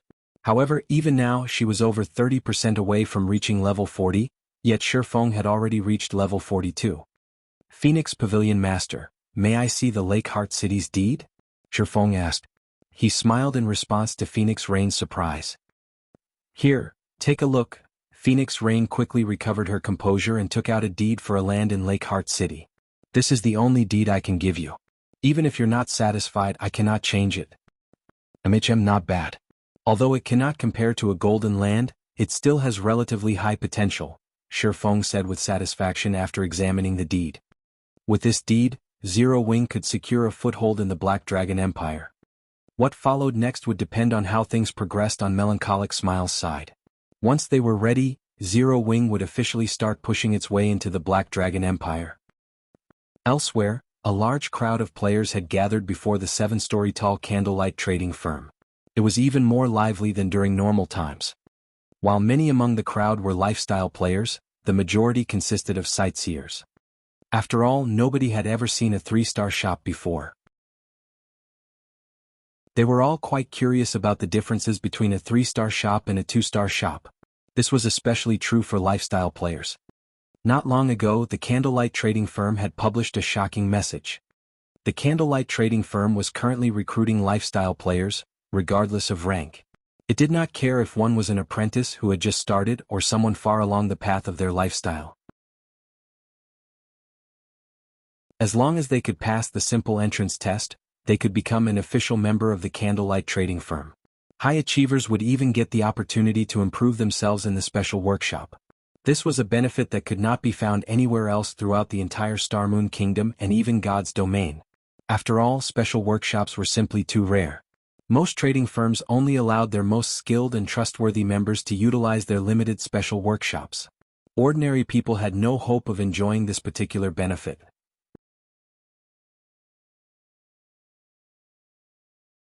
Chapter 9:12 Bottomless Candlelight Trading Firm. Chapter 9:12 Bottomless Candlelight Trading Firm. The news of the Candlelight Trading Firm mass recruiting lifestyle players spread like wildfire. It wasn't just limited to White River City. Very quickly, everyone throughout Star Moon Kingdom heard about the opportunity. The official forums buzzed with activity. What? This can't be true, right? The Candlelight Trading Firm is actually recruiting members without any rank restrictions? I heard that Candlelight wants to recruit a lot of people this time.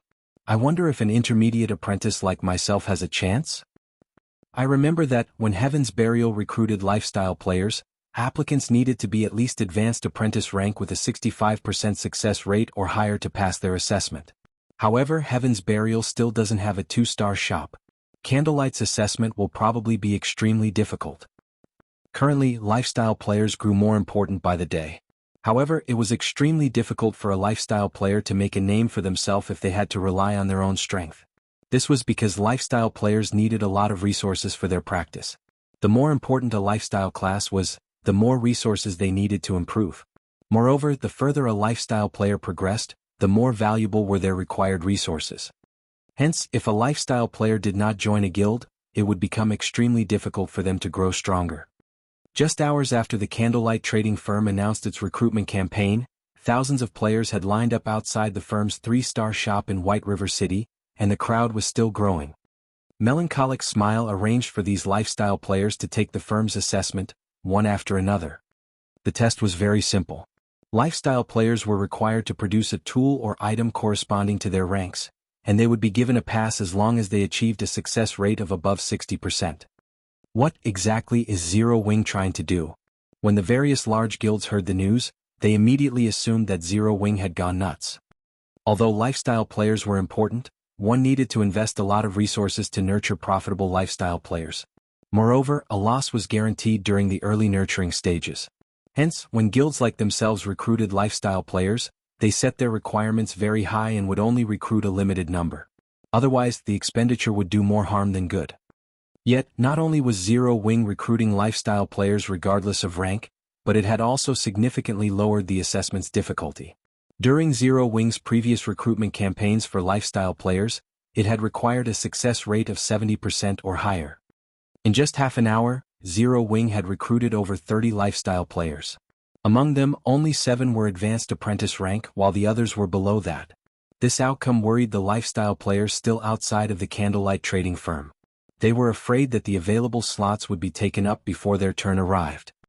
Contrary to expectations, however, more lifestyle players were accepted. Very quickly, over 100 players had been accepted into the firm. However, the Candlelight Trading Firm showed no signs of stopping its recruitment. Seeing this, the spies the various guilds had sent reported this information to their respective guilds. What? They have accepted over 100 apprentices. Has Zero Wing's upper management lost their minds? Could a 3-star shop really be that powerful? The various guilds that had received this message were stunned. Normally, they would only recruit around 40 lifestyle players when they gained an additional 1-star shop. If they recruited any more, there wouldn't be enough workshops and resources to go around.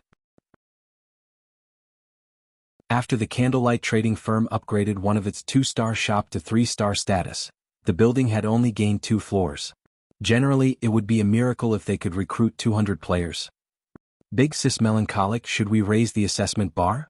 At this rate, we'll fill the new workshops. It will be a pity if we miss out on any talented newcomers later on, Cream Cocoa asked worriedly as she watched the thousands of people lined up outside of the building. Relax. I'm actually concerned that we won't be able to recruit enough people. Melancholic Smile smiled bitterly. Not enough people? How is that possible? There are thousands of people outside right now. If we leave the bar at a 60% success rate, at least 400 or 500 of them should pass. How is that not enough people? Cream Coco was no longer the noob she had been when she had first started playing God's Domain. She knew that, although lifestyle players who could achieve a 60% success rate were rare, with the base number being so high, a frightening number of people could pass the assessment. 500 lifestyle players was not a small crowd. Even an ordinary second-rate guild could not afford to nurture so many. Furthermore, the Candlelight trading firm was already saturated with lifestyle players. With the extra workshops that came with the 2 additional floor spaces, the most they could afford to recruit was around 300 lifestyle players. Any more and they would have to rent workshops from the lifestyle associations. However, renting workshops would massively burden their finances. 400 or 500 really isn't enough.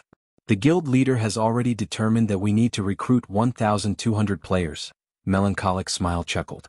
With just the lifestyle players in front of us, we will probably won't reach that goal. Hopefully more players will show up. Cream Coco was rendered speechless. Lifestyle players were only a small minority of the player population in God's Domain. In addition, the various guilds often held recruitment campaigns of their own. Gathering 1,200 qualified lifestyle players was a colossal task. Unfortunately, Cream Coco had another concern. Where were they going to house all of these lifestyle players? Elsewhere, Shifeng had completed his trade with Phoenix Rain in the City Hall and officially gained the deed to a plot of land in Lake Heart City. This is the information we have obtained on the Evil Dragon Battle team. Take a look. The match is in 2 days. I look forward to the Azura Battle team's performance, Phoenix Rain said, smiling pleasantly as she handed Shifeng the information she had collected on the enemy battle team and the time, venue and rules for the next battle. She was in a good mood after obtaining the 10,000 gold from Shifeng. Oh, the Miracle Guild? Shifeng was slightly surprised after a general glance through the information. We have only discovered this after the system upgrade, Phoenix Rain said solemnly. You mustn't underestimate the Miracle Guild. Although it is a super first-rate guild like the Dragon Phoenix Pavilion, Miracle's foundation is much stronger than ours. It can even contend with super guilds. When the time comes, the Evil Dragon Battle team's roster will undergo a complete change. You best prepare for the match. Although Phoenix Rain had said as much, she did not think that the Azura Battle team had any chance of winning. After all, the Azura Battle team had exposed too many of its trump cards. The Miracle Guild would definitely come prepared. If Miracle went all out in this match, the Azura Battle team would be overwhelmed. After all, the difference between each side's strength was immense. Phoenix Rain only prayed that the Miracle Guild would not take the match too seriously. This way she could haul in another fortune.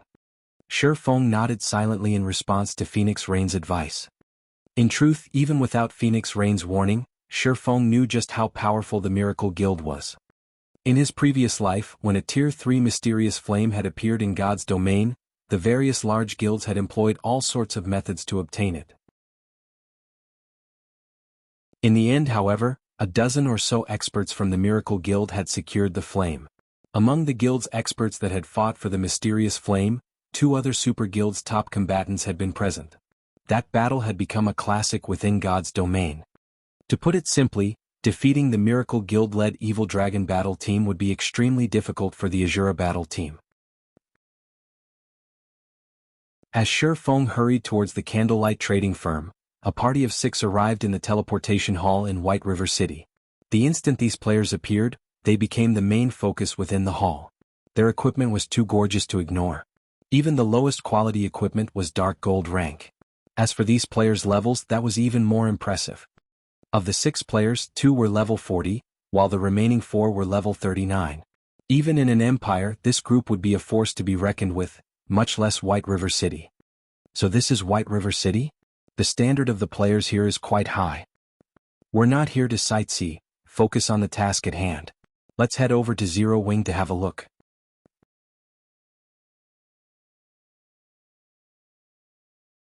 Chapter 913, Intermediate Shop. After these 6 players conversed among themselves, they left the teleportation hall and stepped onto the busy street as everyone watched. As soon as the group left the building, the leading white-haired, middle-aged man carrying a black and white spear summoned a giant snow-white wolf. The wolf was even larger than a lion. An assassin, wearing dark gray leather armor with 2 blood-red daggers hanging from his waist, summoned a black warhorse beside the middle-aged man. The warhorse sported silver armor and looked far more majestic than the horses NPC soldiers used. The instant these two mounts appeared, they had immediately attracted the attention of every player on the street. Damn, who are those people? Their mounts are definitely not common rank. You're right. I've never seen any common mounts that look that cool. At the very least they should be bronze, maybe mysterious iron mounts. To current players, even common mounts were a luxury, not to mention mounts ranked bronze or above. Hence, when the players on the street saw these mounts, both envy and admiration filled their hearts. Some beautiful female players even sent the white-haired man on the giant wolf flirtatious glances. Nowadays, God's Domain was increasingly popular. One frequently saw the game mentioned in the news. Moreover, powerful guilds were offering annual salaries ranging from 500,000 credits to 6 million credits, depending on a player's strength. To ordinary people, this was an astronomical amount of money. Seeing as the white-haired man rode a bronze mount or greater at this stage of the game, his salary must have been in the 7-digit range. Ah, Boss Blood, I think those beauties are interested in you. An elementalist, who wore a robe embroidered with runic symbols and exuded a refined air, poked fun at the white-haired berserker leading his group. It's a pity that these beauties will never catch Boss Blood's eyes. After all, his heart already belongs to someone. Why won't these beauties look at me instead? A level 39 skinny, male swordsman said as he sighed. Masked, you really should learn a thing or two from the boss. If you put more effort into your improvement, you would have already reached level 40 and could amount to woo those beauties. The male assassin on the black mare snorted. How can I possibly compare to Boss Blood? Even now, I have not passed the test or obtained a title, unlike you, Kirin, who obtained your title half a year ago, the swordsman named Masked Angel said enviously. Alright, that's enough chit-chat. Focus on our task. I will head to Zero Wing with Kirin.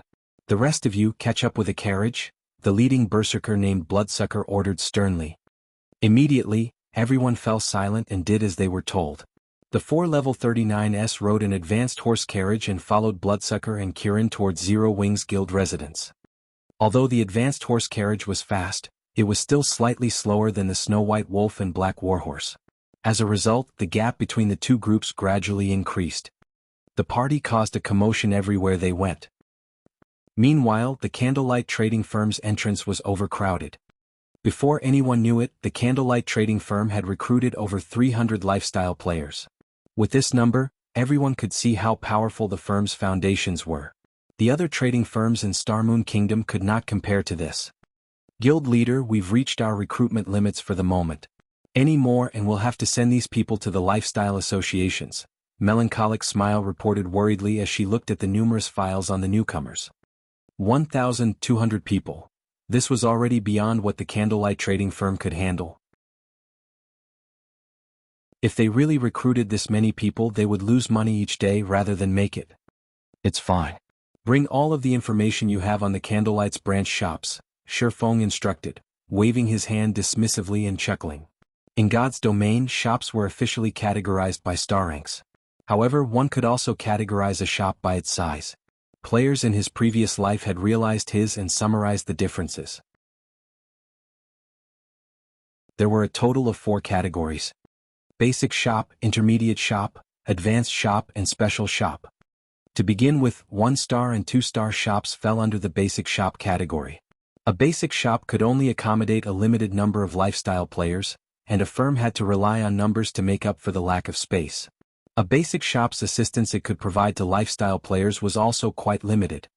The intermediate shop category included 3-star shops to 5-star shops. In terms of size, intermediate shops were massively different than basic shops. As long as a shop reached 3-star status, it gained far more room than a 2-star shop. Hence, when the various guilds opened their own shops, while it was relatively easy to upgrade a 1-star shop to 2-star status, it was many times more difficult to upgrade a 2-star shop to a 3-star shop. Naturally, upgrading from an intermediate shop to an advanced shop was even more difficult. Meanwhile, the benefits an intermediate shop could provide became more obvious. The basic meditation room was a primary example. After Shifeng's command, Melancholic Smile compiled all of the information she had on every Candlelight's branch shop and handed the files to Shifeng. Not only was the compiled information detailed, but it was also easy to understand. So far, the Candlelight trading firm had a total of 25 shops. Among them, 24 were branch shops. These branch shops covered 22 cities. The fact that the firm had expanded so much was partly due to Phoenix Rain's secret assistance. Her help had allowed the Candlelight trading firm to set up shops in the cities of a few neighboring countries. Moreover, she had only sold the shops to Shi Feng at a price slightly higher than the initial cost. Phoenix Rain is certainly dedicated in her work. Shi Feng smiled slightly after reading the information. Among the many shops, 6 were within the Black Dragon Empire. Moreover, 5 of these shops were in cities with a player population in the millions. In addition, there were 6 shops in the kingdom's neighboring Starmoon Kingdom. Among them, 4 were in the Purple Thorns Kingdom. All 4 of these shops were in the top 10 most populated cities in the kingdom. As for the remaining 2 branch shops, they were in the Twin Towers Kingdom. Unfortunately, most of the kingdom had fallen into ruin, and only the capital city remained standing. Shi Feng had to admit that it was beneficial to cooperate with a major power. Without Phoenix Rain's help, Shi Feng would have to exhaust himself to no end to achieve a similar result, and this would have greatly impacted his personal growth. Based on this alone, one could see how frightening the foundations of God's domain's major powers were. Currently, Zero Wing's advantage only lay in the fact that it had a lot of liquid funds. However, this did not mean that the game's major powers were poorer than Zero Wing. Rather, these powers reinvested most of the money they earned into valuable lands. Although Zero Wing had a lot of money on hand, it didn't have anywhere to invest. In terms of capital turnover, the difference between Zero Wing and these major powers was obvious at a glance. I will have to thank Phoenix Rain. I would have had a hard time using up these 5 slots otherwise. Shi Feng then chose 5 branch shops and upgraded them to 2-star shops. When upgrading these shops to 2-star status, he saved far more money by using the special rights of a 3-star shop than when he had used a promotion order. Each shop only cost 600 gold to upgrade. With this, he only needed to spend 3,000 gold to obtain 5 2-star shops. Meanwhile, of the 5 shops Shi Feng chose, 3 were in the Black Dragon Empire, with one of them in Lakeheart City. As for the remaining 2 slots, he used one on a shop in the Purple Thorns Kingdom, and the other on the shop in the Twin Towers Kingdom's capital.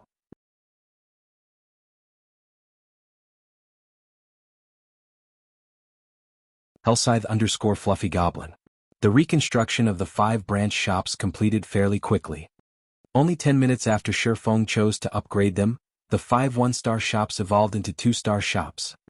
Although the number of items that the shop could sell had not changed, it could accommodate far more lifestyle players. The additional space was more than enough for the 1,200 lifestyle players the Candlelight trading firm wanted to recruit. God's domain was already developing faster than Shi Feng had expected. When Shi Feng had first obtained the 3-star shop promotion order, he had not intended to recruit so many lifestyle players. At most, he had planned to recruit around 500 or 600 players. However, after the game's 4th evolution, items became more complicated to produce, and this in turn would impact production speeds. After the system upgrade, Melancholic Smile had calculated the statistics of everyone's production speed within the trading firm. To put it simply, the more advanced an item was, the more its production speed had been affected. For common items such as whetstones, production speed had experienced roughly a 15% reduction. As for items such as advanced whetstones, their production had slowed by around 20%. In other words, if a lifestyle player was capable of producing 5 advanced whetstones within a certain time before the system upgrade, then now, they were only capable of producing 4 advanced whetstones within the same period. As for items that only intermediate forgers or higher could craft, such as the strengthening device, their production speed had decreased by roughly 40%. Before the system upgrade, the Candlelight trading firm had not been able to produce many strengthening devices each day.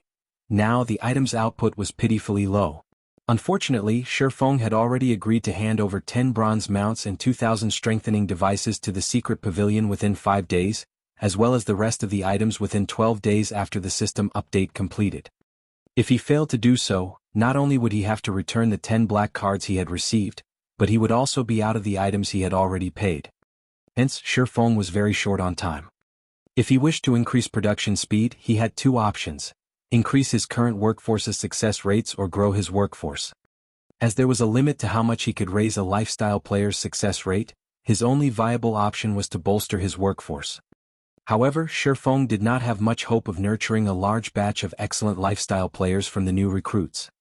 Rather, he wanted the new advanced apprentices to take on the workload of the firm's basic forgers, while the basic forgers would take on the intermediate forgers' work. In turn, the intermediate forgers would take care of the advanced forgers' workload. This way he would have a higher chance of completing his task within the allotted time. Following which, Shi Feng explained his plans to Melancholic Smile and had her begin preparations. After all, it would not be easy to sort so many people in a short time. Guild leader, I'm afraid that this will be very difficult to accomplish. Even with the help of the special workshop, Coco, Uncle Ironheart, and I only have a 40% success rate with the strengthening devices. Even if the firm's intermediate forgers have the help of the special workshop, they will only have, at most, around a 15% success rate. With such a low success rate, we'll be lucky if we break even, let alone make a profit. Melancholic Smile was very familiar with the success rates of the trading firm's forgers as she usually analyzed the trading firm's statistics. Although a 15% forging success rate seemed relatively high, when one started the actual work, they would most likely fail 10 out of 10 tries. Based on her analysis, only with a 20% success rate would a forger have a chance of succeeding once out 10 tries. Only after reaching a 25% success rate would a forger notice a qualitative change. Once a forger reached that milestone, they would generally succeed once or twice out of 10 tries. If they allowed intermediate forgers to produce the strengthening device, they would be pushing their luck. Cream Coco, who stood beside Melancholic Smile, nodded her agreement.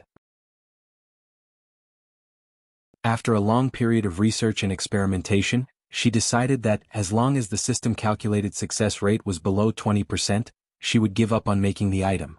After all, her chances of successfully crafting the item were too low. Even if she did produce the item, the firm would only take a loss. Wasting money was one thing, but wasting resources was another thing altogether. The resources in God's domain were limited. The materials required to produce advanced items were even rarer. It would be foolish to produce an item without guaranteed success. Look at this, Shi Feng said, chuckling as he retrieved a fist-sized aqua blue ingot and placed it on the table. Immediately, Melancholic Smile and Coco were stunned. The mana the ore faintly emitted was actually denser than the mana from the magic crystal. When the two forgers clicked to read the item's introduction, their jaws dropped. Guild leader, where did you get this? Melancholic Smile locked her eyes with Shi Feng's, excitement evident on her face. Do you have a lot of them? Mysterious flames were extremely rare in God's domain. They were so rare that even after a long investigation, Melancholic Smile had not found any clues leading to a single mysterious flame. She only knew about mysterious flames to begin with because of the ice blue devil flame in the Candlelight trading firm's special workshops. Shi Feng had left behind this mysterious flame. However, after one obtained a mysterious flame, they could only place it in up to 3 workshops. If not for the ice blue devil flame, they would not have reached a 40% success rate with the strengthening devices. However, the mana source ore was the perfect item to make up for their lack of mysterious flames. The intermediate mana source ore Shi Feng had revealed could grant an ordinary flame the effects of a Tier 3 mysterious flame. The only downside was that, unlike true mysterious flames that could be used indefinitely, the ore was only effective for 30 minutes. With the aid of a Tier 3 mysterious flame, the intermediate forgers could at least reach a 25% success rate with the strengthening devices. If they had a large stock of intermediate mana source ore, these intermediate forgers could definitely produce the strengthening devices. Currently, the Candlelight trading firm had close to 20 intermediate forgers, more than their strengthening device forging designs. If they allowed 3 intermediate forgers with the highest success rates to learn their 3 remaining forging designs, they could double their production team. Meanwhile, if the 3 of them utilized the intermediate mana source ore, their success rate might even exceed 50%. Including the basic meditation rooms effects, if they forged strengthening devices non-stop, they might achieve a production volume of more than 700 devices. Rather than suffering a slower production rate due to the system upgrade, they could significantly increase their production. They could absolutely hit the target Shi Feng had requested. Relax. I have enough for your needs. Shi Feng nodded, laughing. He then took out a table-sized design and unfurled it. This was none other than the bronze engineering locomotive design that he had purchased from Sindhart. Melancholic, you're the most familiar with the trading firm's people. Look for a few trustworthy engineers and alchemists and work with them to produce this item. After glancing at the design and its name, Melancholic Smile was thoroughly stupefied. Cream Coco stared at the design as if she were looking at a priceless treasure, her eyes sparkling brightly. Although the design before them was an engineering design, the manufacturing procedure involved three classes: engineers, forgers, and alchemists, the three major lifestyle classes. Moreover, the manufacturing procedure required a lot of its crafters. The engineering locomotive was far more difficult to manufacture than the strengthening device. One mistake could lead to failure.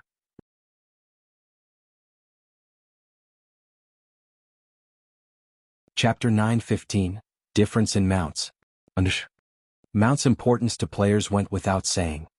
Even Melancholic Smile and Cream Cocoa understood the importance of any mount, not to mention bronze mounts. Currently, God's Domain's elite and expert players moved ever closer to level 40.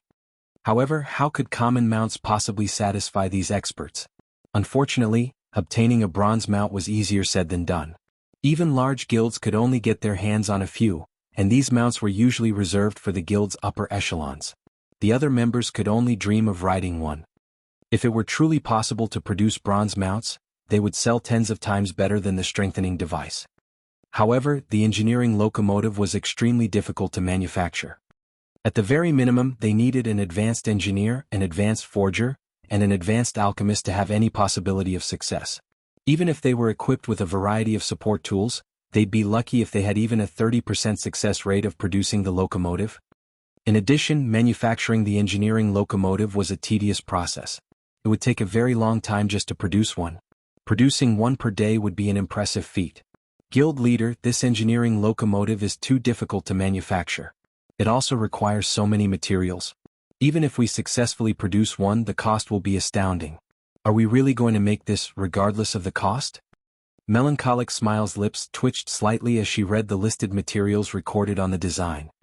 The hardest part of crafting the engineering locomotive would be the power unit.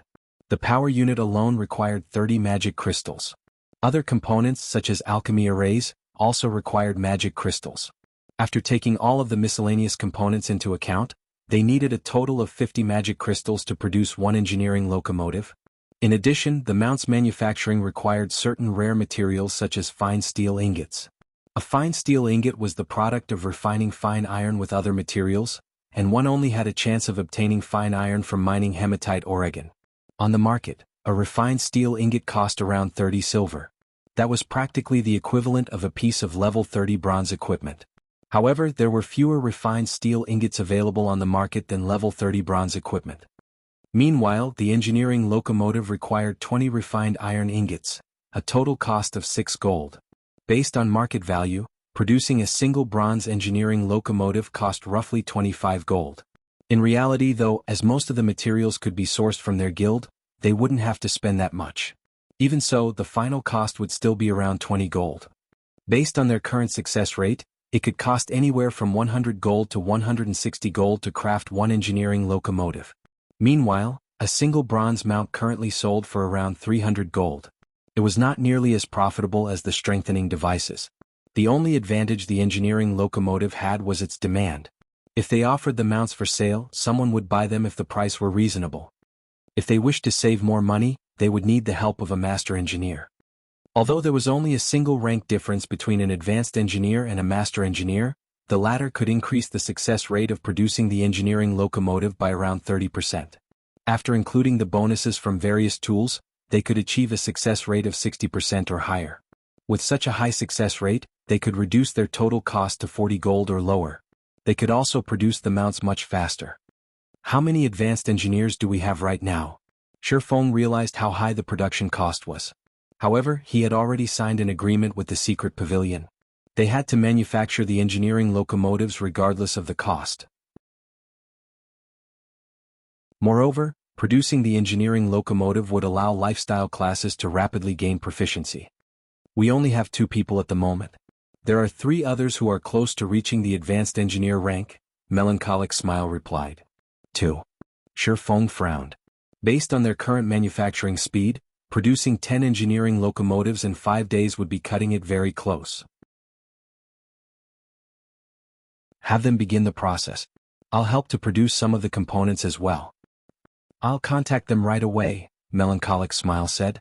She was momentarily stunned when she heard that Shifeng would also take part. Hurriedly, she continued, if they find out that our guild leader will be leading this project, they will die from excitement. In Star Moon Kingdom, the majority of players addressed Black Flame by his title as the Sword King. Most had probably forgotten Black Flame's past identity. However, while ordinary players had forgotten his past fame, to lifestyle players, the title of Star Moon Kingdom's chief forger still resounded in their ears. Moreover, Melancholic Smile understood one thing very clearly: Shifeng had been the first to become an advanced forger. Suddenly, Aqua Rose contacted Shifeng and said, "Guild leader, 2 people have entered our guild residence. Both are level 40 players. Moreover, their mounts are high quality. They are saying that they have something very important to talk to you about." 2 people with high-ranking mounts? Shifeng was slightly surprised. Reaching level 40 was still very difficult at this stage of the game, much less obtaining high-ranking mounts. "Do you know their identities?" "I've never met either of them. Moreover, they aren't wearing a guild emblem. Although it is possible that they purposely removed it," Aqua Rose said as she shook her head. She had seen most of God's Domain's mainstream experts at least once. However, she had zero recollection of the 2 people that had arrived. Even after sending her subordinates to investigate, she had not obtained any information on these players. "This is interesting. Alright, I'll head over right away." Shifeng could not help his curiosity. After disconnecting the call, he rode the demonic flame tiger back to Zero Wing's residence. In front of Zero Wing's residence. As Zero Wing had announced another mass recruitment, players crowded around the guild's residence. However, there was a clearing within the crowd where players had given 2 people a wide berth. 2 massive mounts rested beside these players. Nobody dared to approach either of them. "Who are these people? They look so strong. They aren't here to cause trouble, right?" When the players who had come to apply to Zero Wing saw the Berserker Bloodsucker and the Assassin Kirin, they were shocked by the 2's auras and equipment. "The advanced horse carriage is so slow.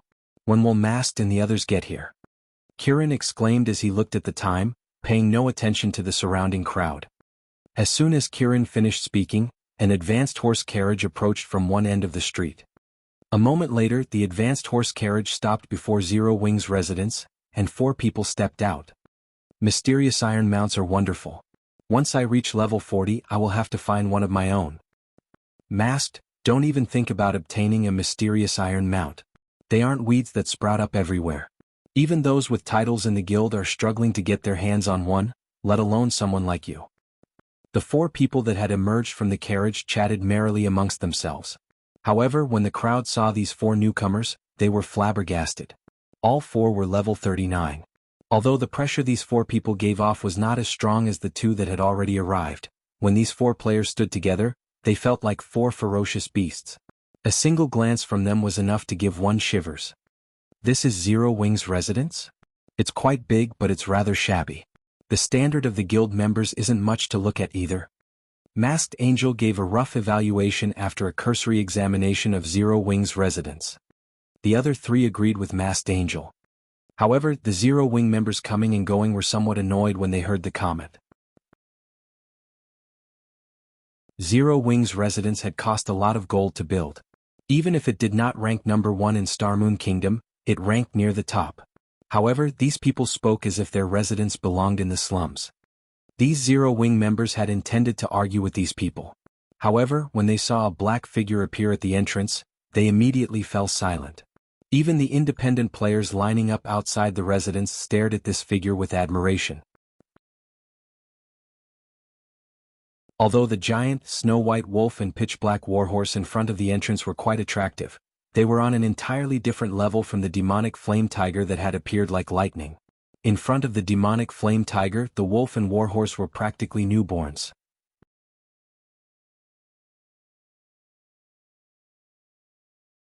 Hellscythe_Fluffy Goblin. What rank is that mount? Masked Angel was shocked, his eyes widening as he stared at the towering, majestic demonic flame tiger. Although he already knew that Zero Wing possessed this mount, after witnessing it personally, he could not help his surprise. Both Bloodsucker's and Kirin's mounts were mysterious iron mounts. However, when comparing their mounts to the demonic flame tiger, he finally understood something. The difference between their mounts was not just 1 rank. Standing there, he could feel the demonic flame tiger give off a significantly powerful pressure. Generally, he only felt this pressure from chieftain-ranked monsters. Could it be a fine gold mount? This question simultaneously surfaced in Masked Angel and his companions' minds. Even God's domain's major powers did not have a single fine gold mount.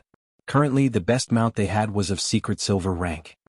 However, what truly shocked them was Shifeng's level. Shifeng was not currently using the demon mask to disguise himself as Black Flame.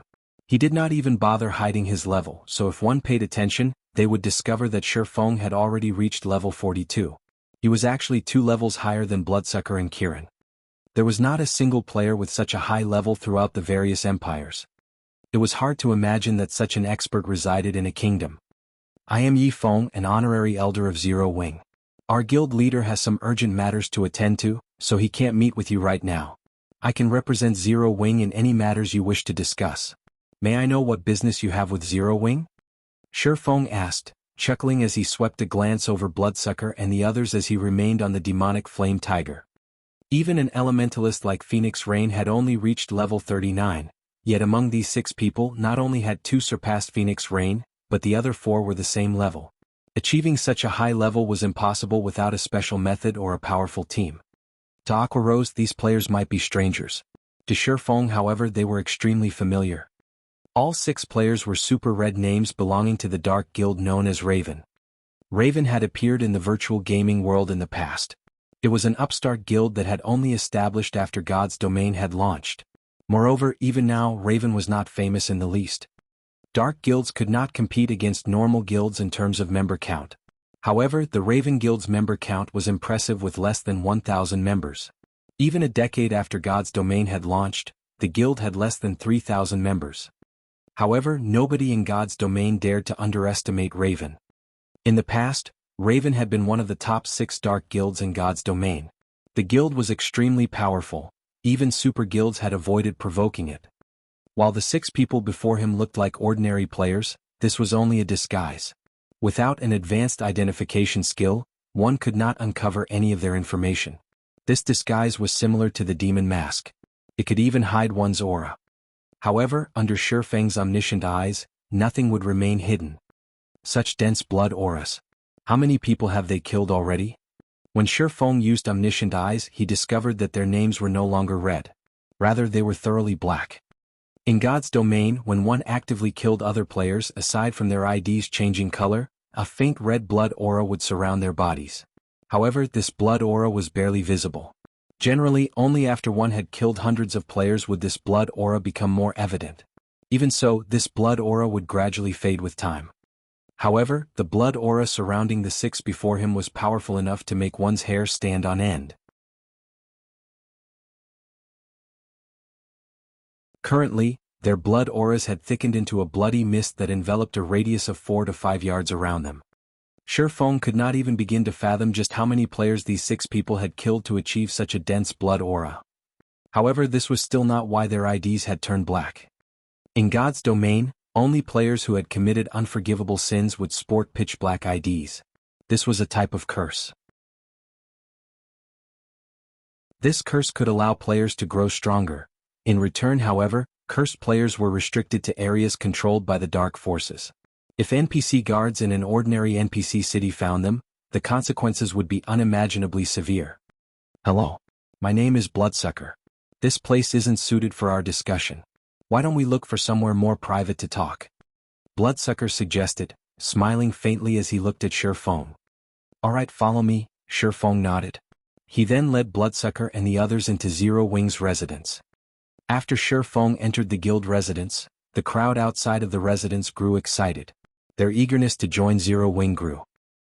Inside the reception room of Zero Wing's residence, as Shifeng was about to prepare some refreshments for Bloodsucker and the others, Bloodsucker stopped him. I believe that Elder Yi Feng has already used an advanced identification skill on us, right? Bloodsucker said, smiling. I'm certain that you already know who we are. As you've seen, we are red players, or to put it another way, dark players. Shifeng nodded without attempting to hide his actions. Now that God's domain had already been operating for so long, most guilds had a few people with advanced identification skills. Hence, there was no point in hiding his actions. We are members of the Dark Guild Raven. You might not have heard of us as our guild has only recently established, but as for Raven's strength, you have seen for yourself. We have come here today seeking to cooperation with Zero Wing, Bloodsucker explained. Cooperation with Zero Wing? How do you wish to cooperate? Shifeng asked curiously. Generally, dark guilds and adventure guilds minded their own businesses and tended to avoid each other. Moreover, Raven possessed powerful financial backers. The guild did not have that many members either, so it should be very easy for the guild to develop. Raven shouldn't need to cooperate with any other guild. That's right. We've investigated Zero Wing thoroughly.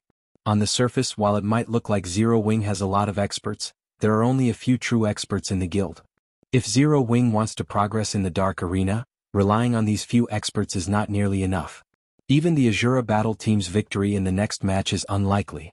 Furthermore, since the system upgrade, the various major powers have begun to invest heavily into the dark arena. It will be very difficult for Zero Wing to earn money there in the future. You've already seen our strengths for yourself.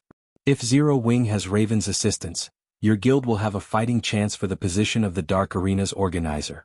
Not only can Zero Wing earn an astronomical sum of money each day, but you can also gain various rare materials.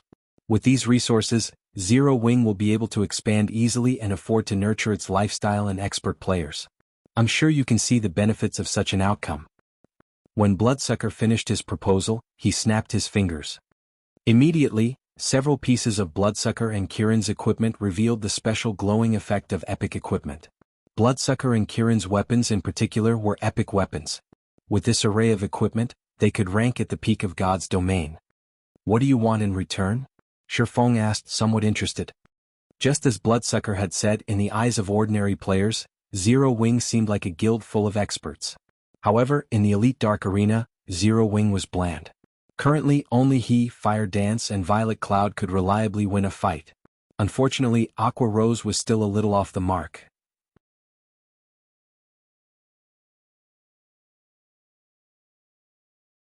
Chapter 9:17, Proof of Strength. Hellscythe_Fluffy Goblin. The Dark Guild Raven maintained a relatively low profile during the early stages of God's domain. The guild always moved covertly. The guild's desire to maintain a low profile was evident by the lack of guild emblems on Bloodsucker and his companions. If not for Raven trying to display its strength to gain Zero Wing's trust, the group would never act so flamboyantly. Shifeng had to admit that this was one of the benefits that Zero Wing enjoyed as it moved closer to the top of God's domain. Whenever he had an issue, people would oftentimes take the initiative to offer their cooperation. If Zero Wing were a third-rate guild or an unrated guild, meeting people like Bloodsucker would be impossible, not to mention inspiring these people to find him. Shifeng's straightforward question had left Bloodsucker slightly stunned. He had initially thought that Shifeng would play with words, driving him to state his conditions. After all, during negotiations, the side that revealed their terms first would be at a disadvantage. However, he had never imagined that Shifeng would ask him so blatantly. He wasn't used to this. The guild had sent him, specifically, to negotiate with Zero Wing because he was one of the guild's stronger members. Now, however, all of his subtle arguments he had prepared to persuade Shifeng and his efforts to show off Kirin and his team's strength had gone to waste. What? You don't have any conditions? Shifeng chuckled. No, it's just that your straightforwardness surprised me a little. After all, Raven is only a small, unknown guild, Bloodsucker said, shaking his head. Since Elder Yifeng has said as much, I'll tell you Raven's conditions. In return for Raven assisting the Azura battle team, we want 50% of the income you gain from the Dark Arena. You guys sure are ballsy.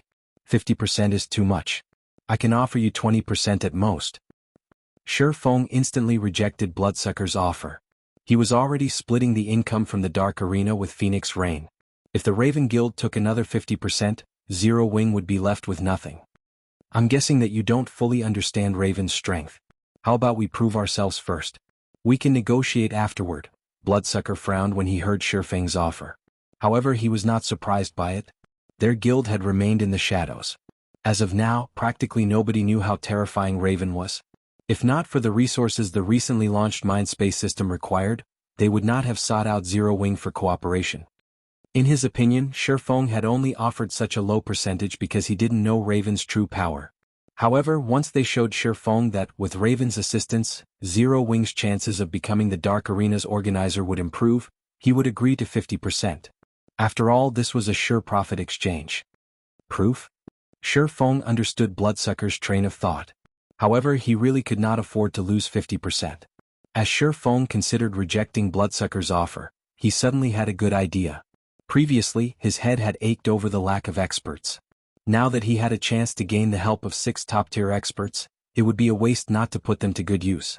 Following which, he nodded and smiled, saying, "If Raven wants to prove its strength, I just happen to have a very difficult quest that I need some expert help with. If you can show me that you are sufficiently powerful during this quest, there might be room for further negotiations. Of course, I'll pay you for your help."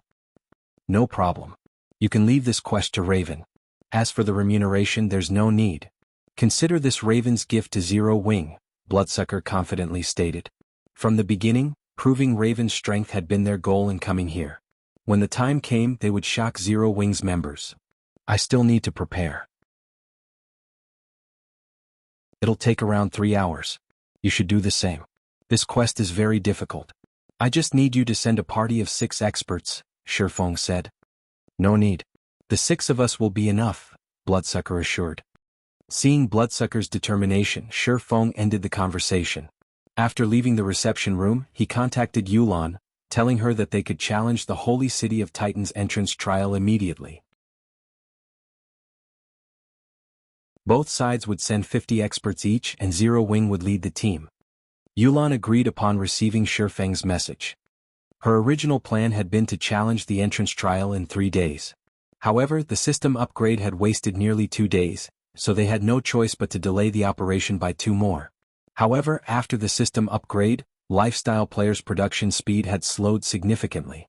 As a result, the various large guilds now urgently needed a batch of advanced lifestyle players. Naturally, the sooner she got her hands on Titan City slots, the better. After confirming the plan with Yulan, Shi Feng contacted White Knight, having him send 14 of their experts over. Zero Wing's members would fill the remaining 30 slots. Although Shi Feng did not know what kind of experts Yulan would dispatch, he had a true gathering of experts. With these experts' combat power, they had a very high chance of clearing Titan City's trial as long as everyone followed his commands. After 2 hours, 50 players had gathered inside a high-class restaurant in the Nobles District. These players consisted of 3 groups: Zero Wing, Raven, and Owl. Needless to say, Raven's members were absurdly strong regarding level and equipment. However, Owl's members had shocked both Zero Wing and Raven. Everyone's jaws hit the floor after Owl's members, led by White Knight, joined them in the restaurant and discarded their cloaks. They were all level 42. One could easily rank among an empire's top 10 players in terms of levels at level 40. Moreover, these top 10 included those who hid their levels. Yet, White Knight and his team were all level 42. Aside from their high levels, every member of White Knight's team wore absurdly powerful equipment. Among them, 4 possessed equipment on par with Bloodsucker and Kirin. As for White Knight, the group's leader, his equipment surpassed Bloodsucker's. The Ranger's aura was also incomparably sharp. Due to this, Bloodsucker felt pressured. Who are these people? Bloodsucker watched White Knight and the others, shock filling his heart. Are they Zero Wing's hidden experts? Kirin and the others also felt immense pressure from Owl's members. Previously, they had felt nervous when they met Fire Dance and Zero Wing's other top-tier experts. Now, an even more frightening group had arrived. Their hearts, which had brimmed with confidence, now faltered. Theoretically, level 40 players should stand at the very forefront of God's domain, yet so many level 42 experts stood before them. They even began to wonder if there had been a flaw in the reports they had received. Shortly after White Knight and the others had arrived, Yulan led a large group of players into the high-class restaurant.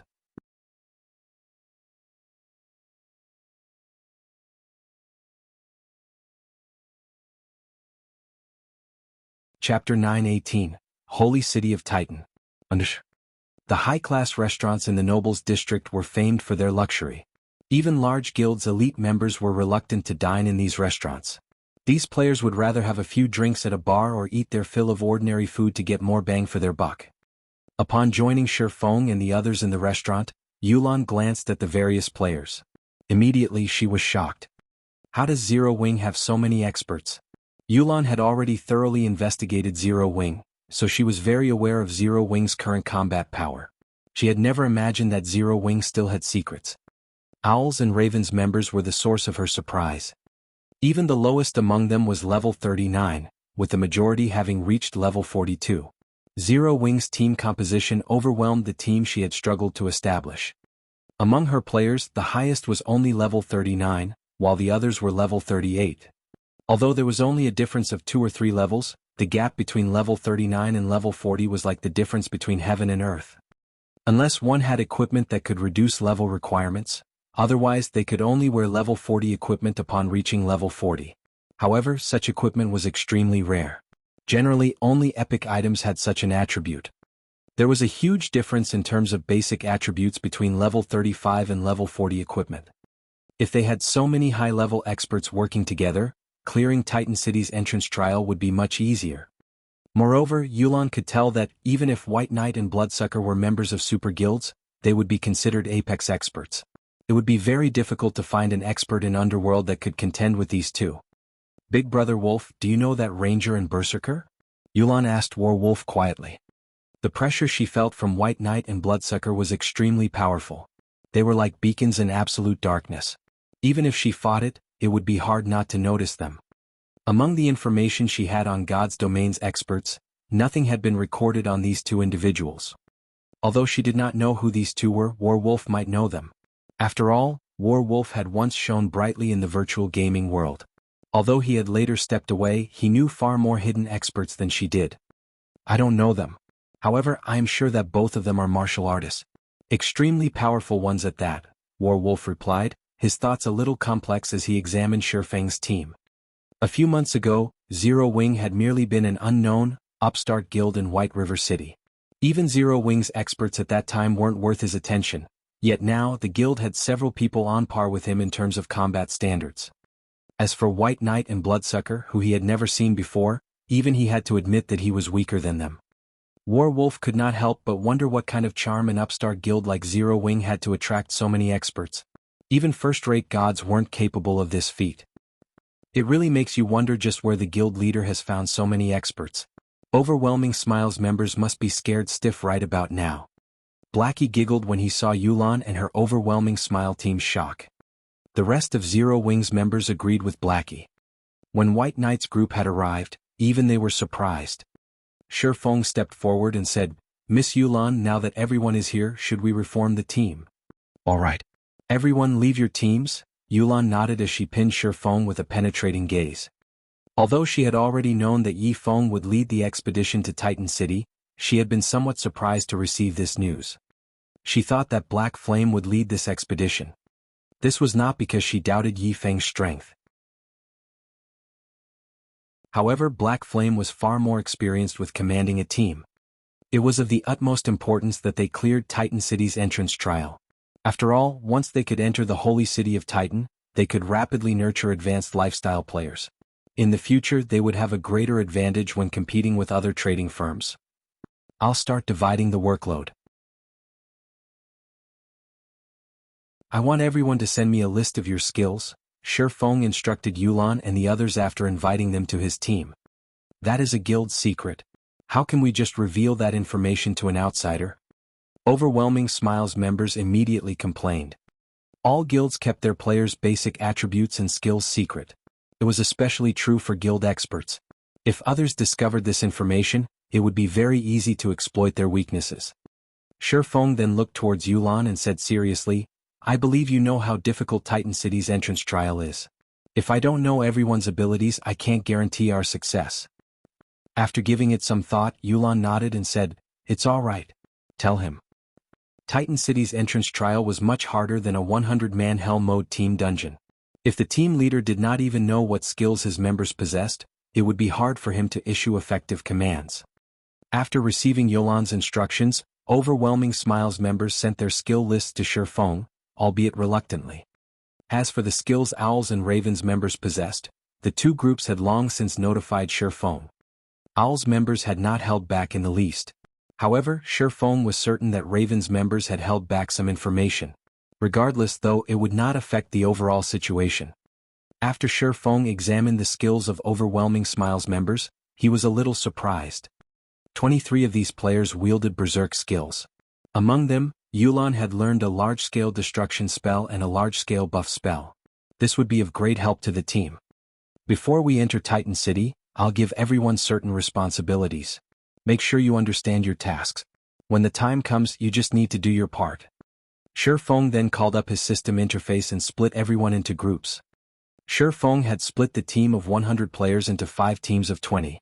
Among them, one team would serve as the main force while the remaining 4 would serve as support. Raiding Titan City's entrance trial was different from raiding a 100-man team dungeon, where players only had to deal with one boss at a time. The entrance trial resembled a field battle. Only the team would face far more danger. In the entrance trial, one could encounter a powerful boss at any time. It was even possible for multiple bosses to appear at once. It would not come as a surprise if one mistake led to a team wipe. Hence, they needed to prepare before they challenged the trial. There was only one MT on the main team, Cola. This decision confused Yulan and the others. Cola was only level 40, while the Guardian Knight White Knight had brought was level 42. In terms of techniques, the Guardian Knight was also much stronger than Cola. No matter how they looked at it, Cola should not be the main team's MT. Even if Shi Feng placed Cola on the main team, he should include another MT. How was a single MT going to tank a boss? However, Shi Feng did not bother to explain his decision. He had chosen Cola because he had previously passed the epic rank Dragon Scale shield to the MT. With this shield alone, none of the other MTs could compete with Cola. Not to mention, Cola was using the Tier 1 set equipment for Guardian Knights. Comparing basic attributes, he was stronger than Moonlight Knight, Owl's level 42 Guardian Knight, by a large margin. He was the best choice to serve as the lead MT. After the various tasks had been distributed, Yulan took out a golden key and began to chant an incantation. In the next moment, a pair of tightly shut, black stone doors appeared in the hall. The stone doors towered over 3 meters high, and there were countless magical runes carved into the door's stone. As the thick, heavy doors slowly parted, a terrifying aura surged out, and everyone immediately felt a powerful mental suppression weigh on them. This mental suppression could rival that of Grand Lords. However, every player here was an expert. Even if the mental suppression affected them, the effects were minimal. After everyone calmed their nerves, Shi Feng took the lead and stepped through the doors. One after another, the other players followed him.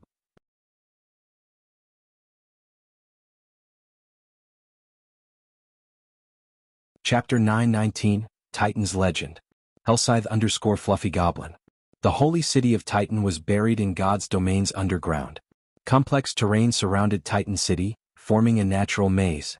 Players could easily get lost within the maze as they searched for Titan City. Although Titan City was underground, crystals that radiated a bright blue glow covered the cavern's ceiling. Hence, visibility was not an issue. After Shi Feng and the others entered the transfer gate, they had been teleported to this maze's entrance. This place is spectacular. As this was Aqua Rose and Zero Wing's other members' first time here, they were captivated.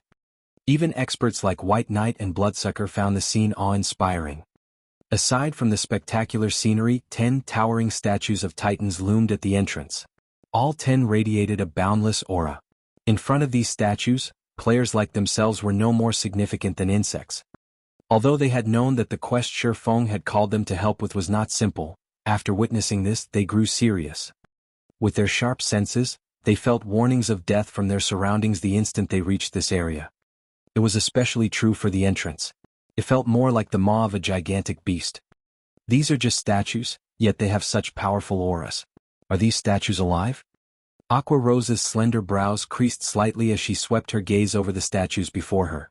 She could feel the surrounding pressure originating from these 10 statues. If they had to fight while bathed in this aura, they would suffer a disadvantage. Relax. Those are just statues. Their purpose is to frighten monsters and prevent them from approaching, Shi Feng explained. These 10 statues were the sculptures of the 10 saints who had founded the holy city of Titan. According to legend, every saint possessed enough strength to rival gods. Before they had died, these 10 saints had used their remaining power to construct Titan armaments. As long as one equipped the Titan armaments, one could rival the gods themselves. However, after several catastrophes struck Titan City, these Titan armaments had been lost. In his previous life, Shi Feng had been fortunate enough to see one of these Titan armaments. Although it had only been a pair of gloves, the gloves were legendary rank. The gloves greatly increased the wearer's strength attribute. Even while using a fragmented legendary weapon, the player that had owned the Titan gloves had fought a player wielding a legendary ranked battle axe to a standstill. Among the equipment in God's domain, weapons provided the most benefits to a player's combat power, yet this pair of gloves had provided enough strength to rival a legendary weapon. One could just imagine how powerful the Titan armaments were. In Shifeng's opinion, it was possible to rival a god if a player obtained the complete set of Titan armaments. Unfortunately, the Titan armaments were a mystery to players. Even after 10 years, players had only discovered 3 Titan armaments. Moreover, 3 different players had owned them.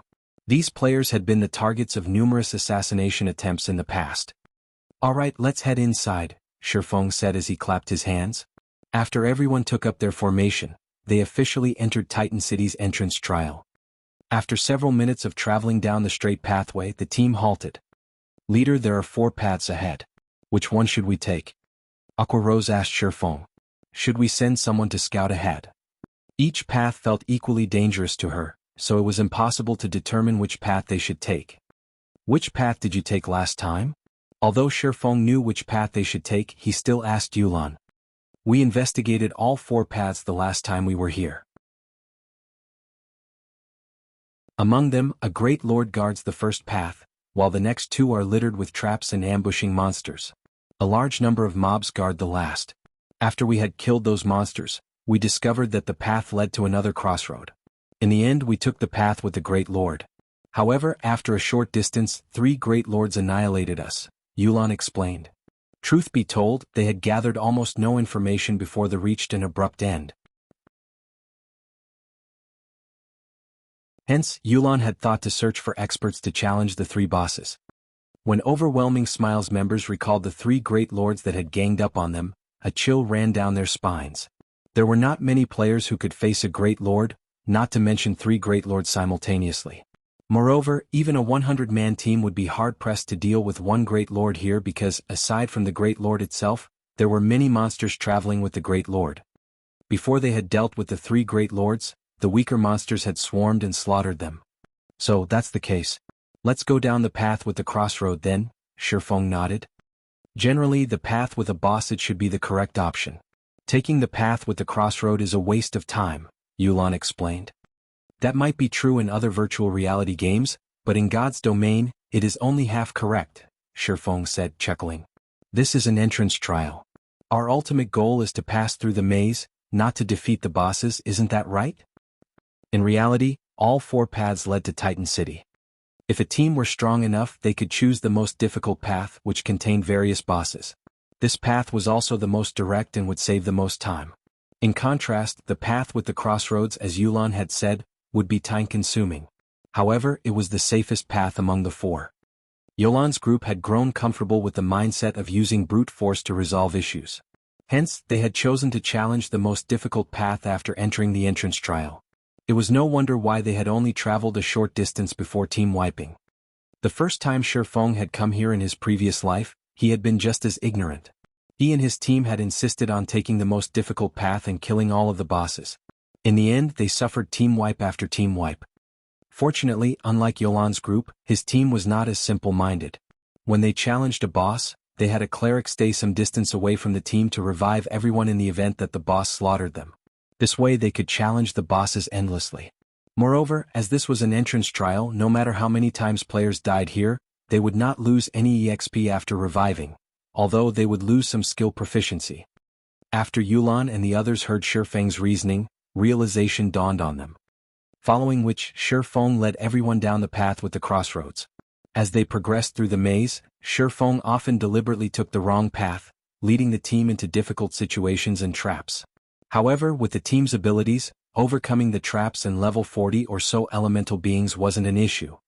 After walking for nearly 2 hours, the team arrived before a large temple. The temple was as big as 5 football fields, and a pair of tightly shut iron doors sealed its entrance. A steel statue with glowing red eyes that stood over 10 meters tall walked back and forth before these iron doors. There were also groups of smaller steel statues patrolling the temple grounds like trained soldiers. Steel Slaughterer, Elemental Being, Grand Lord, Level 44 HP 50, 000, 000/50, 000. Steel Guardian, Elemental Being, Lord, Level 42 HP 7, 000, 000/7, 000, 000. Steel Watcher, Elemental Being, Elite. Level 40 HP 120,000/120,000. Cola, you'll tank the Steel Slaughterer later. The other MTs will each handle one Guardian.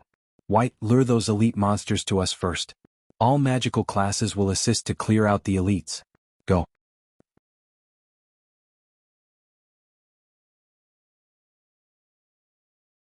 Chapter 920, Epic Shields Effects. Hellscythe_Fluffy Goblin. Sister Yulan, should we go? Why is a Grand Lord here? It's stronger than any of the bosses we faced before. Trying to fight that is suicidal. Shifeng's commands had left Overwhelming Smiles members speechless. Although Shifeng's orders sounded simple, carrying them out would be very difficult. Monsters surrounded the temple. There were at least over 400 Steel Watchers. Moreover, there were as many as 6 Steel Guardians. Any 20-man elite team would struggle against a Lord-ranked monster. Just luring a fraction of the Steel Watchers would be a challenge. These monsters stood too close to each other. If they attacked one of these monsters, they would alarm them all. Over 400 Watchers would chase them down. Everyone get ready? Yulan understood exactly what Shifeng was trying to do. However, while realizing this plan was difficult, she had committed to Shifeng's leadership. Since he had not voiced any concerns with his plan, they had to believe in him. A short moment later, everyone fell into formation and prepared. Now they only had to wait for the Ranger White Knight to lure the monsters. White Knight did not rush in luring the elite monsters. Rather, he stood to one side and waited patiently for the patrolling Steel Watchers to move past before he attacked. However, White Knight did not attack the elite monsters directly. Instead, he set up a trap along the Steel Watchers' path. Rangers were not just adept at ranged attacks. The class was also capable of setting various kinds of traps. White Knight had set a poison trap. When a monster stumbled into it, it would suffer a poison debuff and lose some HP every 3 seconds for 15 seconds. Traps were not limited by range but by time. Even if a player were 100 yards away from their trap, it would still trigger. After setting up a series of traps, White Knight distanced himself from the temple and waited for the patrol of Steel Watchers to return. After another few minutes, the Steel Watchers came back along their previous path. Without any suspense, one of the Steel Watchers triggered White Knight's trap, and its entire body took on a dark green hue. Although the remaining 19 Watchers noticed the abnormality, White Knight was outside of their perception range. Hence, the 19 Steel Watchers stood there ignorantly as they searched for the enemy. However, the poison Steel Watcher was different. Not only had the trap inflicted damage, but it also now suffered a debuff. It charged towards White Knight immediately. Traps were like curses. When a monster fell into a trap, it would detect its target after a certain amount of time regardless of how far the target was from it. Only this period wasn't long. After the time passed, the monster would similarly lose its target if the player were still outside its perception range. However, once the poison Steel Watcher had moved 10 yards closer to White Knight and just before the allotted time passed, it triggered another poison trap. As a result, the Steel Watcher confirmed White Knight's whereabouts and continued to charge towards the Ranger. In such a way, the Steel Watcher triggered a series of 3 traps, the traps luring it roughly 30 yards away from its companions. When the other Steel Watchers saw this, they cautiously followed the poisoned Watcher. Moreover, because of this Steel Watcher, 4 nearby patrol squads of Steel Watchers also began converging on White Knight's position. However, after a dozen or so yards they abandoned their advance. After all, these monsters couldn't detect an enemy. Without a clear target, these Steel Watchers could not react properly. As for the Steel Guardians and Steel Slaughterer, they ignored the incident.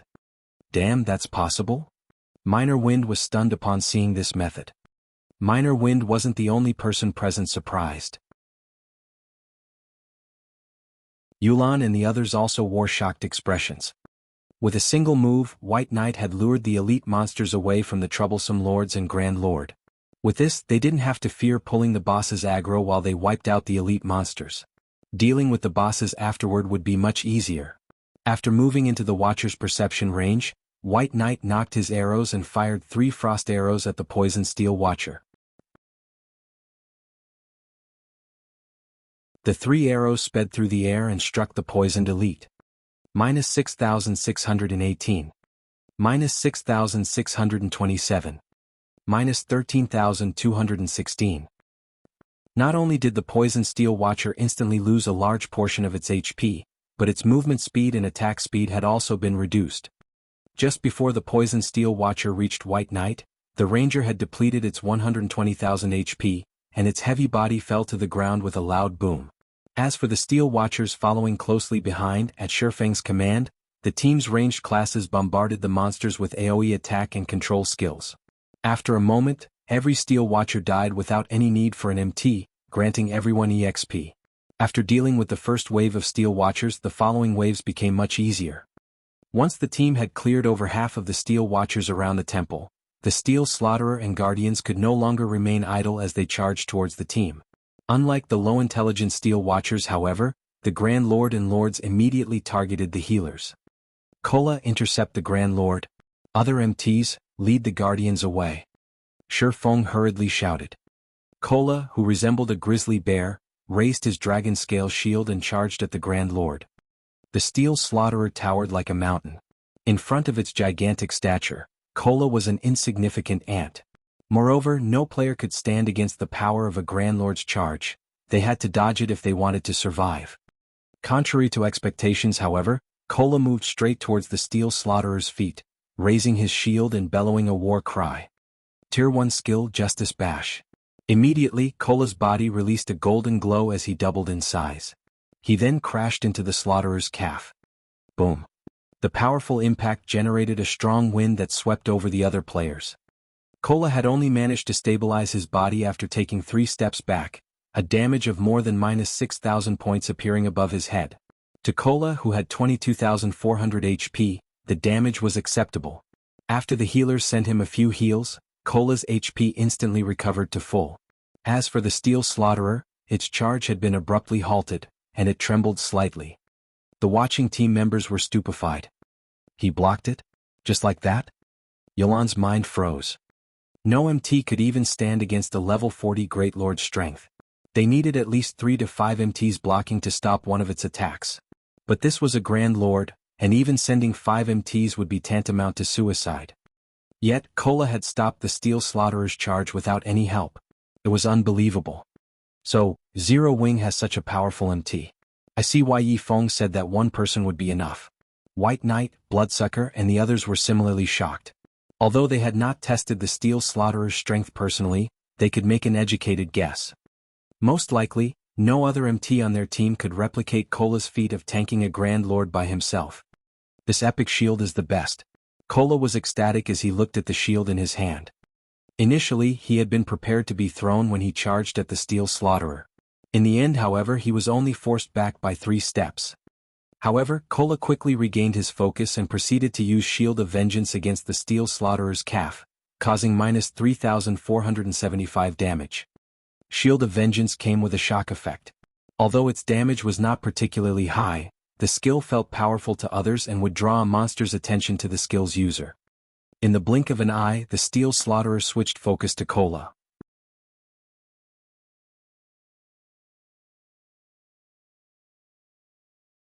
Chapter 921, Frightening Team. Hellscythe_Fluffy Goblin. With Kola tanking the Steel Slaughterer, the pressure on the team lessened significantly. Kola only needed 3 healers to stabilize his HP, so everyone else could deal with the 6 Steel Guardians and the remaining Steel Watchers without needing to push themselves too much. To ordinary players, the level 42 Lord-ranked Steel Guardians might be a nightmare, but to Shifeng's team of top-tier experts, they weren't a problem. Any MT on the team could tank a Lord effortlessly on their own. Moreover, they only needed 1 healer to maintain their HPs. After the MTs stabilized their aggro on the bosses, the rest of the team dealt with the remaining 100 or so elite-ranked Steel Watchers. An ordinary expert player could defeat 2 or 3 elite monsters of the same level easily. As for this team, even the weakest among them could hold their own against a chieftain of the same level for a long time. Some were even capable of killing chieftains or resisting a lord of the same level by themselves. If not for the threat of the Grand Lord, the team would have only needed a dozen or so players to deal with the 100+ elite monsters. At this moment, Yulan finally experienced what it felt like to have a powerful MT on the team. With a powerful MT, even a headache-inducing problem could be easily resolved. Zero Wing's MT is amazing. Even without using a life-saving skill, he only took around -15,000 damage after the Slaughterer skill hit him. Even Boss Wolf might have died instantly if he didn't activate a life-saving skill in time. How high is his defense? His HP is so high. It should be at least over 20,000. Many of Overwhelming Smile's members were stunned by Cola's performance. Although Zero Wing is much stronger than we had expected, Raven is more capable than this. Bloodsucker had no intention of letting Zero Wing continue to occupy the spotlight. After all, their goal in coming here was to show Shifeng their guild's strength. Following which, Bloodsucker led his party to attack a Steel Guardian. Generally, dealing with a Lord-ranked monster required a 20-man team of the same level. However, now that Turtledove single-handedly pinned down the Steel Guardian, Bloodsucker and his group of damage dealers could launch their attacks without holding back. Bloodsucker instantly appeared behind the Steel Guardian and used Chop on the Lord, his spear thrusting into the Lord's leg joint. Fully displaying the boundless strength of Berserkers, Bloodsucker's attack forced the Steel Guardian to one knee, a damage of over -8,000 points appearing above the Lord's head. Bloodsucker's attack had put an end to the Steel Guardian's offensive. Following which, the Berserker used Whirlwind Slash, his spear striking the Steel Guardian's other leg joint, dealing over -6,000 damage and causing the Lord to fall face first to the ground. Suddenly, a black figure appeared above the Steel Guardian's head. This figure was none other than Raven's Kirin. Kirin's daggers rapidly sliced the Steel Guardian's head as he descended, leaving 6 deep cuts, each causing over -2,000 damage or over -4,000 damage with a critical hit. Once Kirin landed, he spun and used Absolute Strike on the back of the Lord's head. Instantly, a black streak of light pierced through the back of the Steel Guardian's head, exiting between its brows and devouring over 13,000 HP.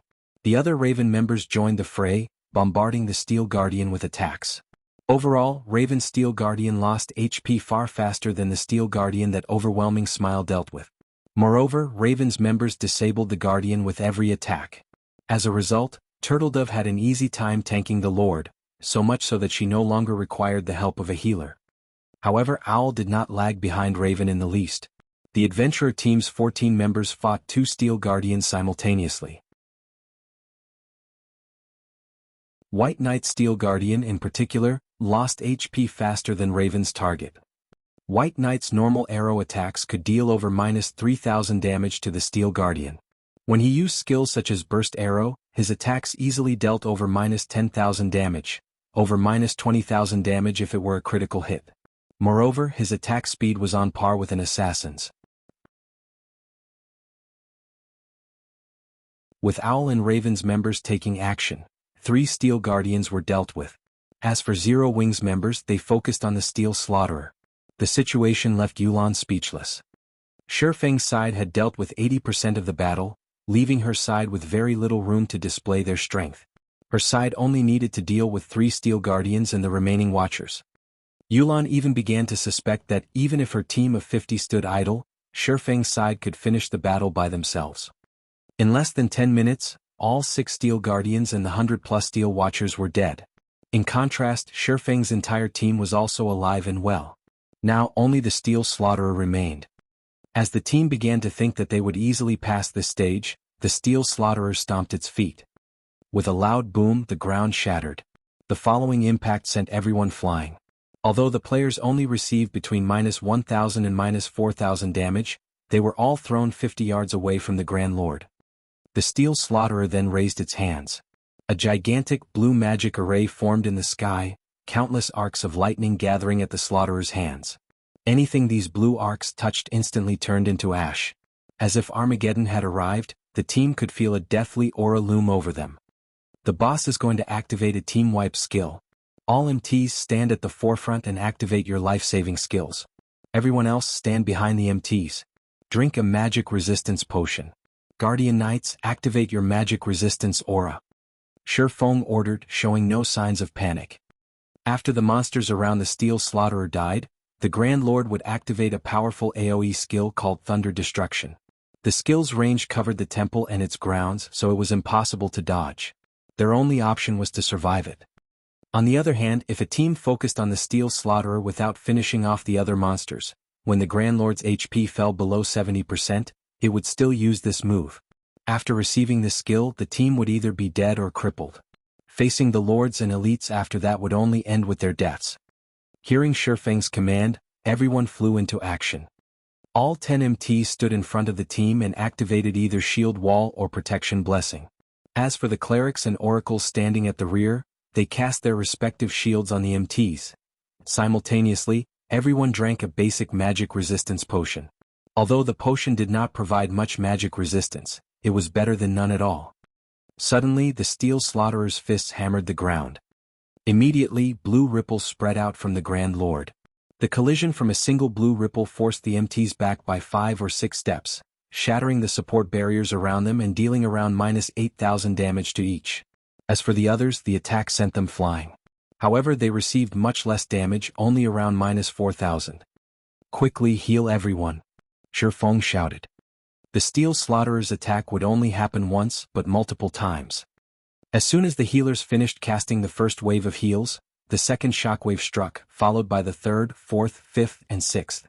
Only after the sixth shockwave did the slaughterer's attack end. However, because of this shockwave attack, nearly half of the team members had died.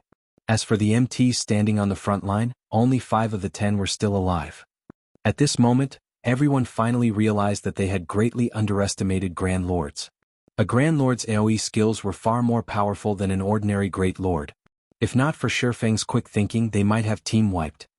Suddenly, the steel slaughterer split into 2, transforming into a silvery white and a pitch-black steel slaughterer. The team was flabbergasted. They now had to face 2 Grand Lords.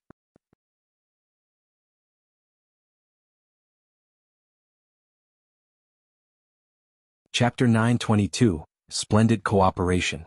Hellscythe_Fluffy Goblin. That's a doppelganger skill. This will be tough. Bloodsucker frowned when the steel slaughterer split into 2. He had a bad feeling about this.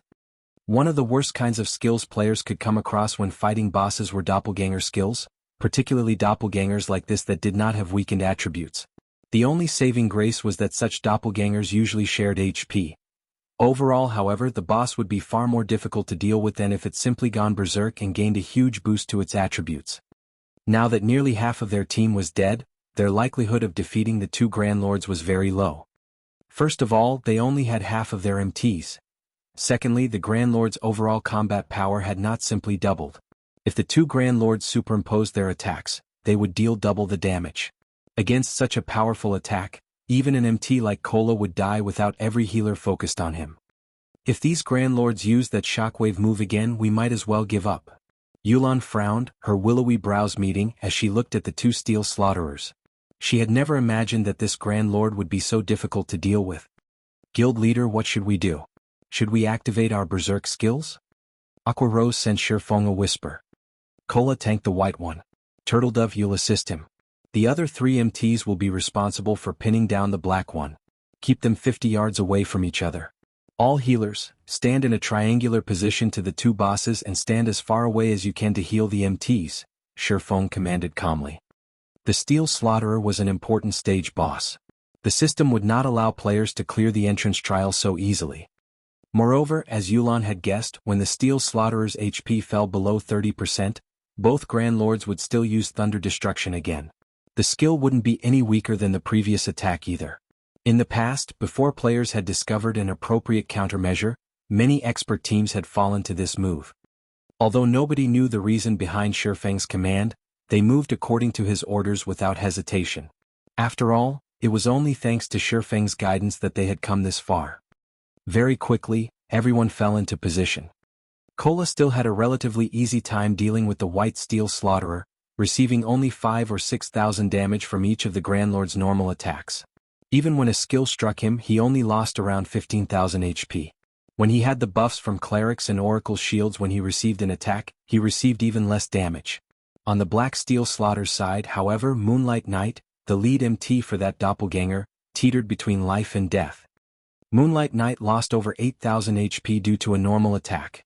Unfortunately, the Guardian Knight only had slightly over 19,000 HP, that was close to 3,000 points less than Cola. If he received one of the Grand Lord's skills without any buffs, he would die instantly.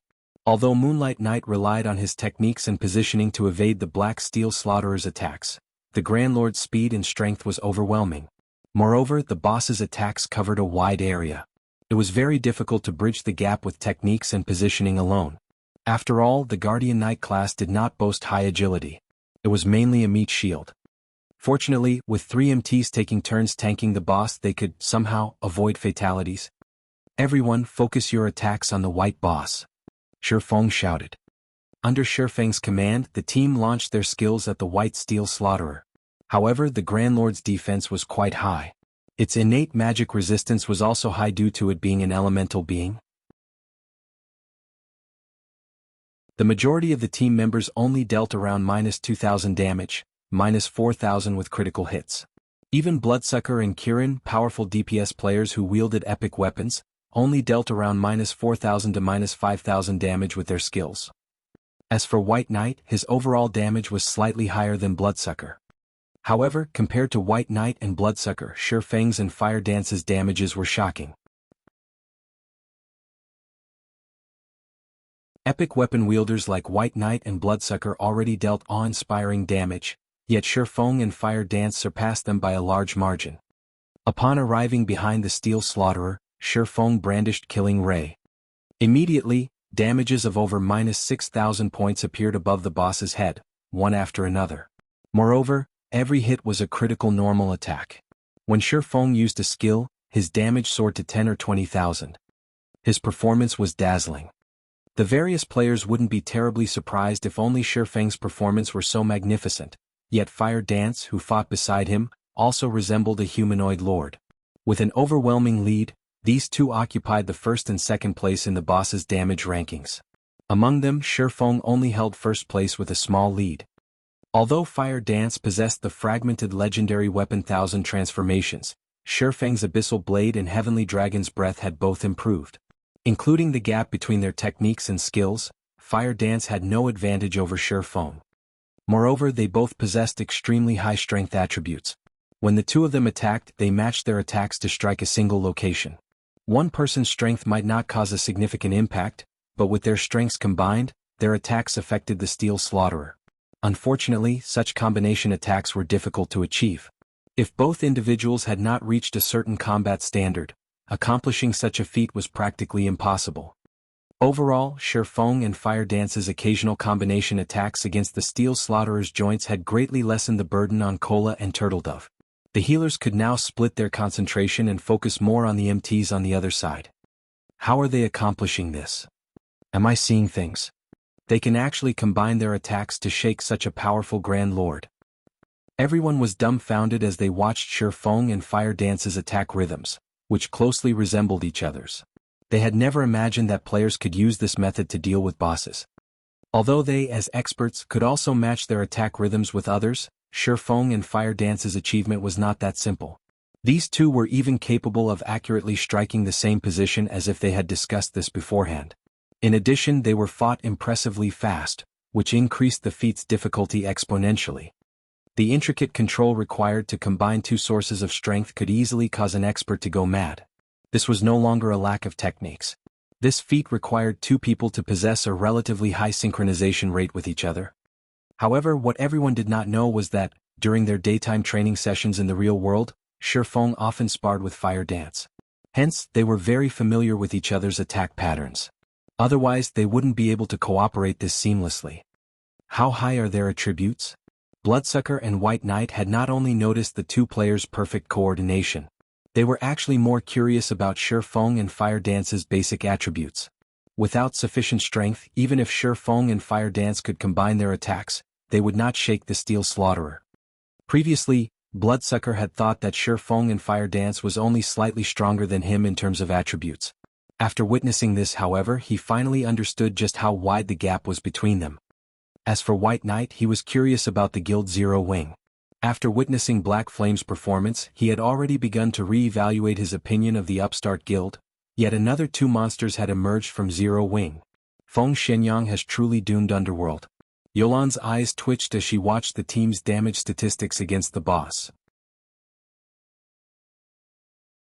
Even now, Feng Shenyang wanted to annihilate Zero Wing and replace it as White River City's overlord.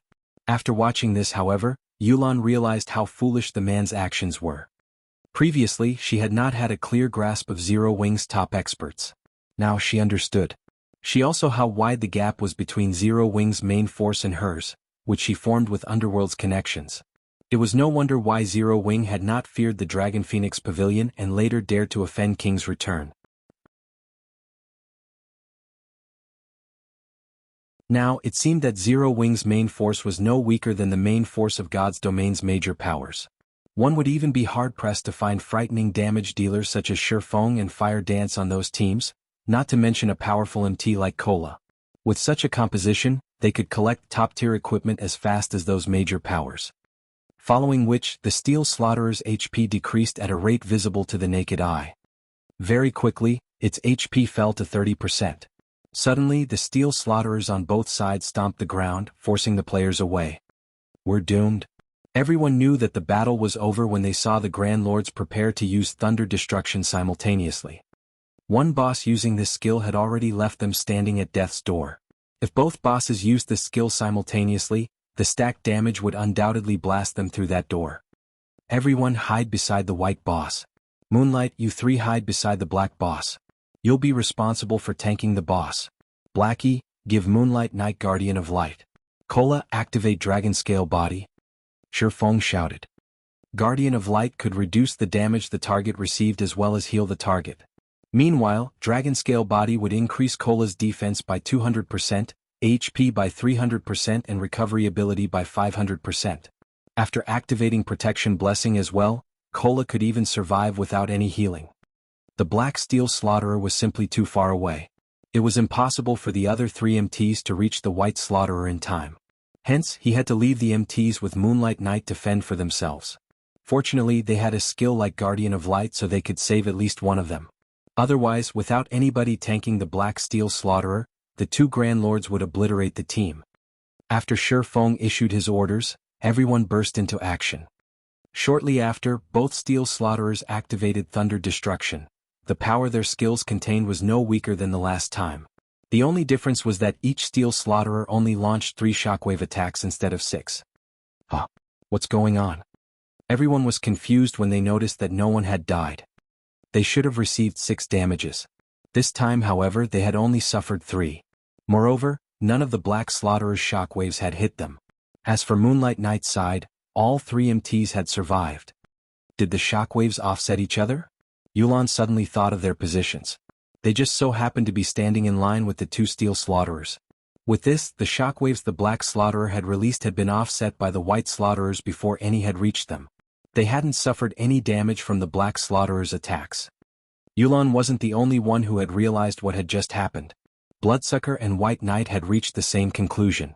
They all turned to Shifeng, who was reorganizing the team's formations, every one of them wondering just how smart Shifeng was to think of such a solution so quickly.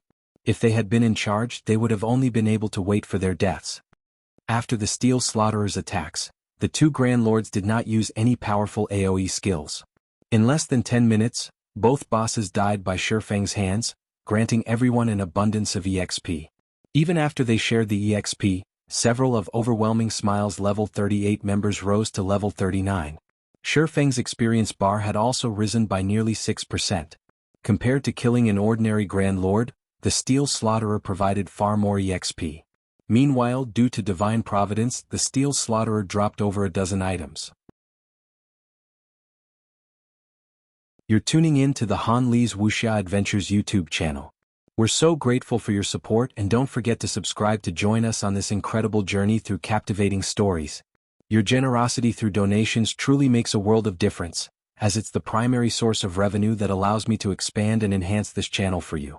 Thank you from the bottom of my heart for being a part of this adventure.